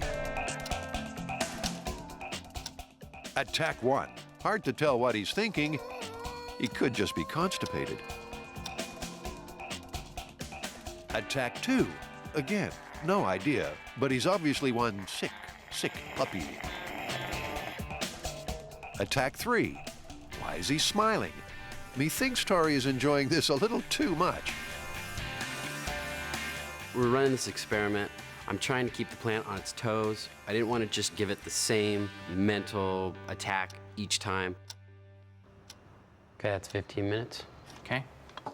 The guys compare notes, and Grant learns a lot about Tori's state of mind. Okay. At minute 4 to minute 4, 45 seconds, I gave it an angry attack. An angry attack is just I'm mad at the plant. I don't necessarily want to kill it. Minute 5 and 30 seconds to 6 minutes, I give it an evil attack. The evil attack, I'm ready to destroy it. So angry, you're just mad, but you're not going to hurt it. Well, I'm gonna hurt it. I'm just not gonna completely destroy it. At minute 9 to 9:30. Okay. It was a happy attack. What's a happy attack? A happy attack is being really nice to the plant, hugging it, putting it in a nice greenhouse, making it feel wanted. His methods may have been a little kooky, but Tori meant serious business. So has his series of inspired attacks made a mark on the paper? Just to look at the data, the evil attack did not intimidate it. In fact, it's exactly the same as the happy attack. Angry attack got a little bit of fluctuation, but I mean... That is a possible thing. The polygraph didn't react to every one of Tori's assaults, but there was a response to his angry attack. So if we total up all the responses to stimuli, us inside of the container, 35% of the time, the plant responded to stimuli. With us outside of the container, 28% of the time, the plant responded to Tori's psychic stimuli.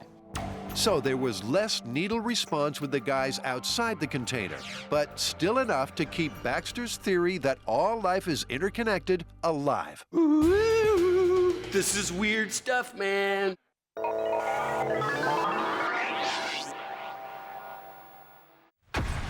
To test the myth that in a storm, a piece of straw can hit a palm tree trunk so hard it can come out the other side, Jamie and Adam only needed 3 things. Straw, check. 3. An air shooter that can reach record speeds, check. And a palm tree. Uh-oh. After setting up a massive 3,000-pound palm, the producer got them to pull it out. Seems it didn't fit strict myth-busting standards. There are about 2,600 different kinds of palms in the world. But the big guy wants a species that can only be found in a balmy tropical paradise. Hula girl not included. When you think of a palm tree, when everybody thinks of a palm tree, they think of a long, thin trunk with coconuts at the top. That's called a coconut palm. What we've got here is the best analog to a coconut palm. It's a queen palm. It grows in California, and it is the closest cousin to the coconut palm that we could obtain. The right species of palm, the right kind of projectile, the right amount of wind. Ideal straw-spitting conditions. So we have built the fastest air gun we have ever built on the show. It's going precisely the speed we want. Do you think it's going to work? I don't know. There have been studies done using 2x4s where they only got them up to around 100 miles an hour, and they went through several layers of plywood and even cinder block walls. To get something as light as a piece of straw to travel right through and come out the other side of something as solid as a palm tree, the key could be speed. The faster an object travels, the more force it has. With enough of a push, perhaps even a featherweight stalk of straw could become a heavyweight projectile. That's the theory. Now to find out. Now we're going to see what kind of damage real straw does to a palm tree. The ammo is loaded and wadded with a cotton ball. The wadding will equalize the air pressure behind the straw as it flies, so it hits the palm evenly when it comes out. Ready to go. Pressurizing. 80, go ahead. Firing straw in 3, 2, 1. I love this job. The straw shoots down the barrel and slams into the trunk. But did it break on through to the other side? That one looks really serious. Dude. That's a good 1/4 inch. That's actually, I'd say that's 3/8. Adam, you're splitting straws. The bottom line is the straw didn't make it out, but it did manage to pierce the hard outer shell of the trunk and embed itself a solid way in. That would be a result. That's a result. Adam checks the airspeed it was traveling at. Yep, pretty much this looks like we're traveling at right in that butter zone of 318, 320 miles per hour. This shot's just beautiful. It was a great shot, but that means even the highest wind speed ever recorded wasn't enough force to push the straw through the trunk. But this myth isn't blown away yet.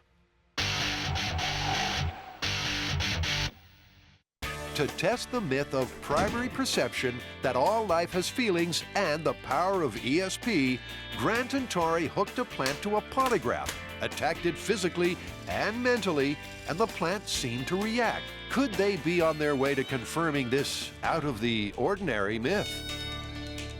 So how are you guys going with this experiment? I leave you guys alone for 2 seconds and you've proven plants have feelings. Well, I mean, we've been getting some weird results. There's some kind of correlation between my thoughts in the plant and the polygraph machine. So what do you guys plan to do to further this kooky experiment? Ever resourceful Grant's got a plan. This time, the team is going to repeat their plant ESP experiment, but swap out the polygraph with an EEG machine. An EEG is actually a very sensitive voltmeter, and so it uses electrodes connected to the head to measure any electrical brainwave patterns. All living cells have electric currents running through them. Hooking up the Dracena to the EEG might give the team more accurate results. And again, they're following in the footsteps of Cleve Baxter. The original series of experiments used an EEG machine, and this gives us the opportunity to see whether it's a real plant phenomenon or whether it's an artifact of the polygraph machine. Tori goes to town with his mental calisthenics one more time. But there's no blip on the screen. Are you having big mean thoughts or little mean thoughts? What were you thinking of? Big mean thoughts. I was just imagining tearing that plant apart in different ways. I would say that that plant's not reacting to you. No. The data the team has from plants is conflicting, but Baxter did plenty of other experiments on different organisms they can try. Okay, Grant, I'm gonna need you to cough. Reminds me of my last trip to the airport. They're going to test a popular breakfast item, rich in protein, B vitamins, and most importantly, live bacteria. So we're gonna see if yogurt has emotions. Well, I mean, most people get kind of freaked out when they hear that yogurt is a live bacteria. You heard right, emotional acidophilus. Cool, we get to torture yogurt. All right. The idea is to take 2 samples of yogurt from the same tub, leave one in peace, and persecute the other. Part of the primary perception theory is that all life is in tune with each other, so the bacteria should sense that its buddies are being messed with. They squirt yogurt into test tube 1, insert conductive gold wire, and connect it to the EEG. They've already learned movement might affect the results, so to absorb any vibration, they set up test tube 2's stand on a foam base. Okay, 10 feet's right here. The stage is set, and Carrie goes into her good neighbor act. Let's go ahead and use the happy stimulus, which would be sugar, which is my happy stimulus too. Go. That No is freaky. The instant she dropped the sugar into the test tube, there was a peak. There was an unmistakable leap on the EEG. Was the bacteria in test tube 1 jumping for joy for test tube 2's sugar high? Or did someone in the room accidentally move? You didn't touch the table. No, you were I was standing right standing there. right I was next to standing you. right Upping the aggravation to the max, they pour in boiling water. Let's see if we can stimulate it by making it angry. Drop it like it's hot. Nothing happened that time. No result. If the death of the bacterium BFFs doesn't get a reaction, what will? All right, well, I guess that first test was a coincidence. I would love to be wowed. I would love to have my mind changed. That's my favorite, but so far I'm not convinced. Yeah, this test was less than conclusive.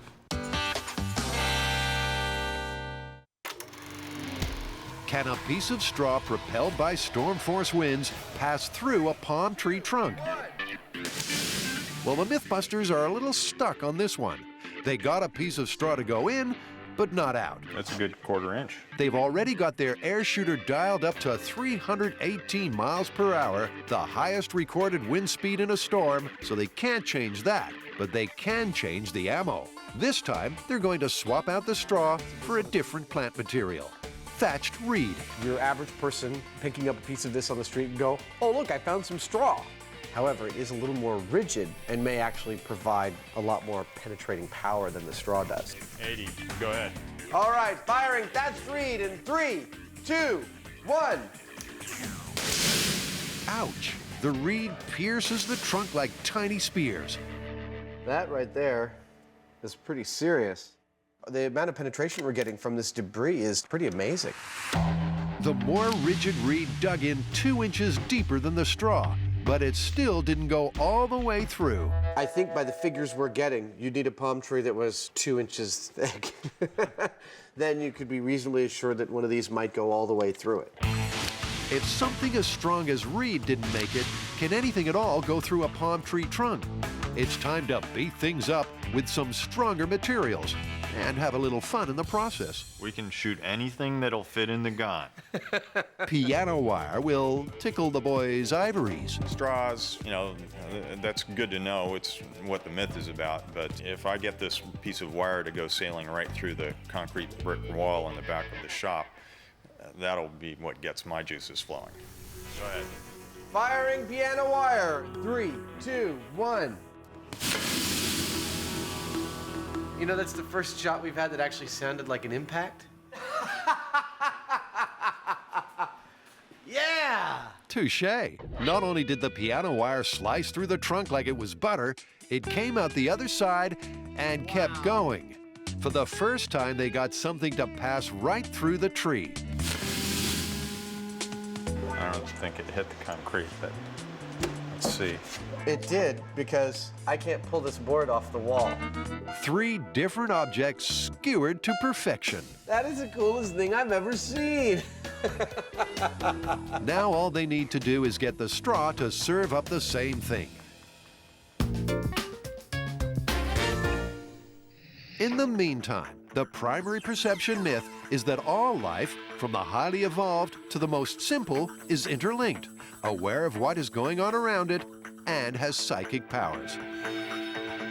By using a polygraph and EEG machine to detect any vibes, they subjected a plant and live bacteria to stress. Nothing happened that time. Their results haven't given them a concrete answer either way, so they're going to try another experiment, this time with human cells. White blood cells from Tori's mouth will be put into a test tube. Gold wire will be inserted into the tube and connected to the EEG.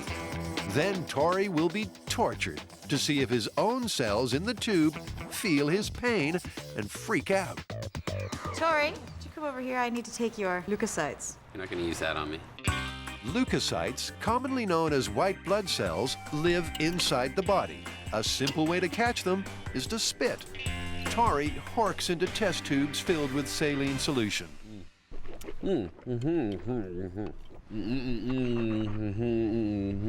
With my mask in your mouth, this is probably a really great audio moment.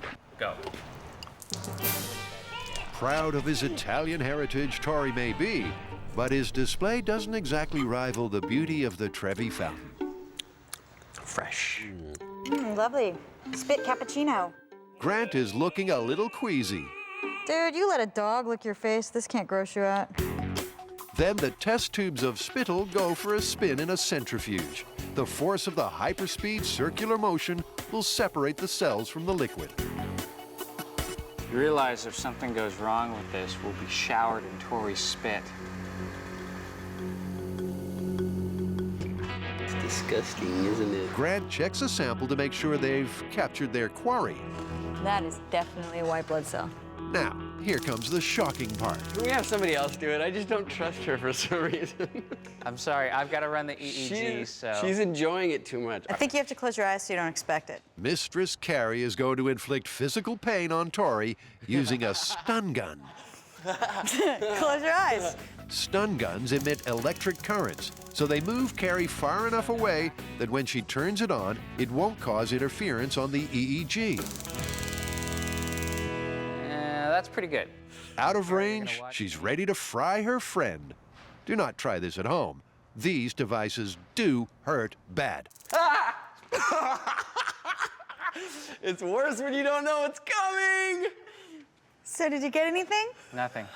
No reading whatsoever. Where you want it? Oh, don't put it any place that would really be bad. How now?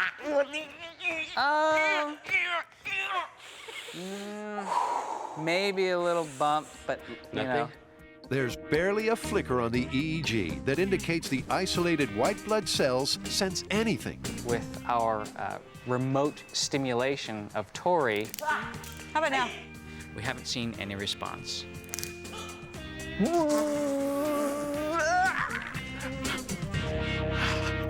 I think we can safely say this one's busted. It's busted. I don't see anything happening. Yeah. No. All right, so we've finished all these experiments. You guys had fun shocking me, but we still haven't been able to explain those weird results that we got with the plant and the polygraph. I think you'll find if we take all of the ways that we learned to isolate our experiment from outside influences and apply them to this last experiment, we'll get our answer. The final experiment is a cracker. This time, the innocent chosen for the sacrifice is the humble egg. Grant whips up an intimidating-looking metal rig designed to break a bunch of eggs at random intervals. So this is the egg dropper, and I've got 10 cylinders here, and the shaft of the piston blocks the egg from falling. When I trigger it, the piston will go up, and the egg will fall through. Dude, this thing is badass. You like it? I love it. You can take it home after this. This test is to see if one cellular being, a plant, responds when another cellular being, an egg, is destroyed. The test has been designed to completely block outside movement, vibration, or electrical interference from affecting the results. Here's how it'll go. The plant will be put on a foam base and connected to the polygraph inside the shipping container. Grant's egg dropper will be placed outside the cage over a pot of boiling water. Then the eggs will plummet one by one into the drink. Okay, once this boils, we'll be ready to go. No one, not even the eggs, will know when the time comes to meet their maker. Not only will it choose a random cylinder, but also the time delay between cylinders will be random so that the eggs can't anticipate when the next one's going to drop. The eggs are locked and loaded. You just need to make an automatic toaster, automatic orange juicer. You're in business. Okay, you guys ready? Yep. So once I do this, we have 30 seconds to exit. Okay. Ready? 3, egg, 2, 1. Sequence started. Every single soul, including the crew, exits the building. Trapped in the wheel of death, the first egg drops. If the myth is true, the plant should have reacted. The same when egg 2 falls. Omelet, anyone? After 45 minutes, the team comes back inside to check the results. So we're looking for a jump in the polygraph when the egg drops. Correct. That would be the plant's response to the eggs buying it in the boiling water. Okay, there's the first one. And no reaction on the polygraph. No screaming, no psychic activity. Well, I just had a quick look at the trace, and it was kind of varying just a little bit, but... But nothing in correspondence to the dropping of the eggs. No, definitely not. Not even a peep. Just a... It's a cool egg dropping mechanism. Thanks. Thanks. Even with the plant and polygraph in total isolation, the needle still didn't move. Along with the eggs, looks like Baxter's theory of primary perception is broken. I think we've done a really good job of replicating all of the primary perception experiments. I mean, we got the right plants, we got our vintage polygraph, we've Been extremely thorough. We're drowning in polygraph paper. I found out I'm a sadist. From all this, what do we get? Well, I agree. I think we did a really good job of isolating all the variables. things that might have influenced the original experimenters and given a false positive. There's vibration, electromagnetics, and most importantly, we took ourselves out of the equation. But there was a point where we got some weird results, but we weren't able to repeat it. And if you can't repeat it, it's not science. So, this one's busted. Busted. But I did like shocking you a whole lot. I know, you guys didn't get to feel it, and I think maybe we should share. I thought I took the batteries out of that thing. I thought you did too.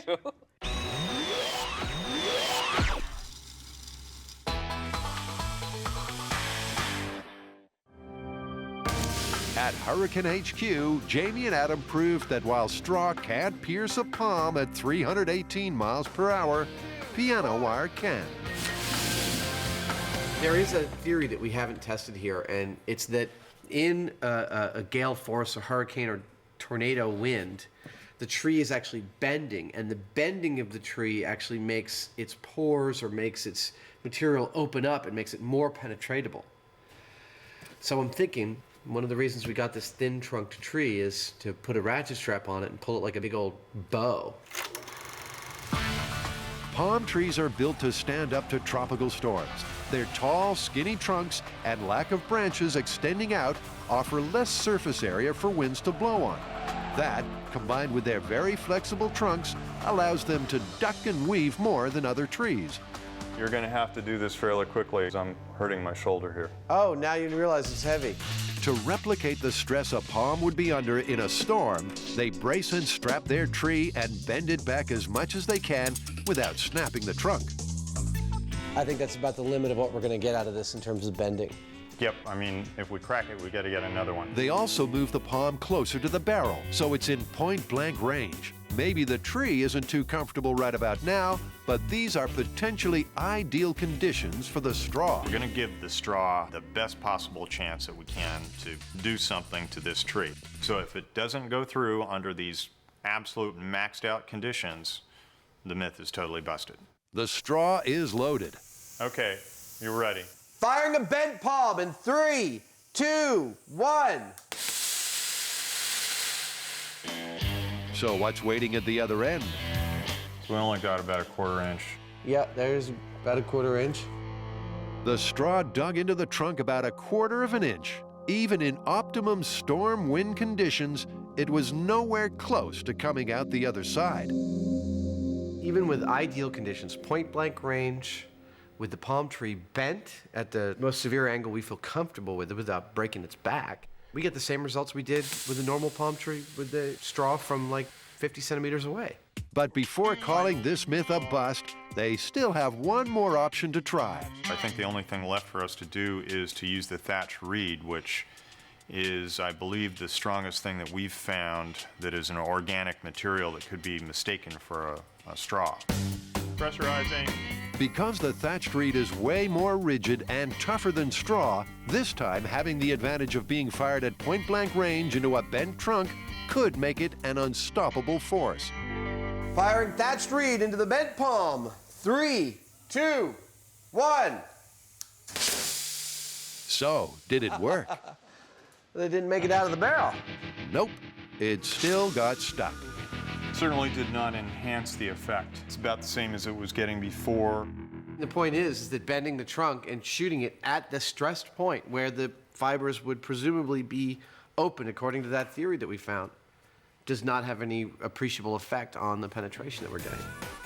So I'd say we can put this one to bed. So the straw through a palm tree myth is busted. But before they take their shooter apart, Adam has one more myth he wants to explore. This one was hatched down on the farm. Oh, man. The myth is that a hurricane or a tornado can blow all the feathers off a chicken, so we got a feathered chicken there. That's disgusting. We're just going to unload the strong air current right at him, you see. Then I figured you could, take him home and eat him. I only eat things that I kill myself.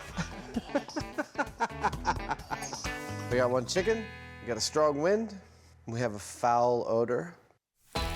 To really send its feathers flying, they're going for maximum airspeed, ramping up the PSI all the way. If this doesn't blow all the feathers off, I don't know what will. 3, 2,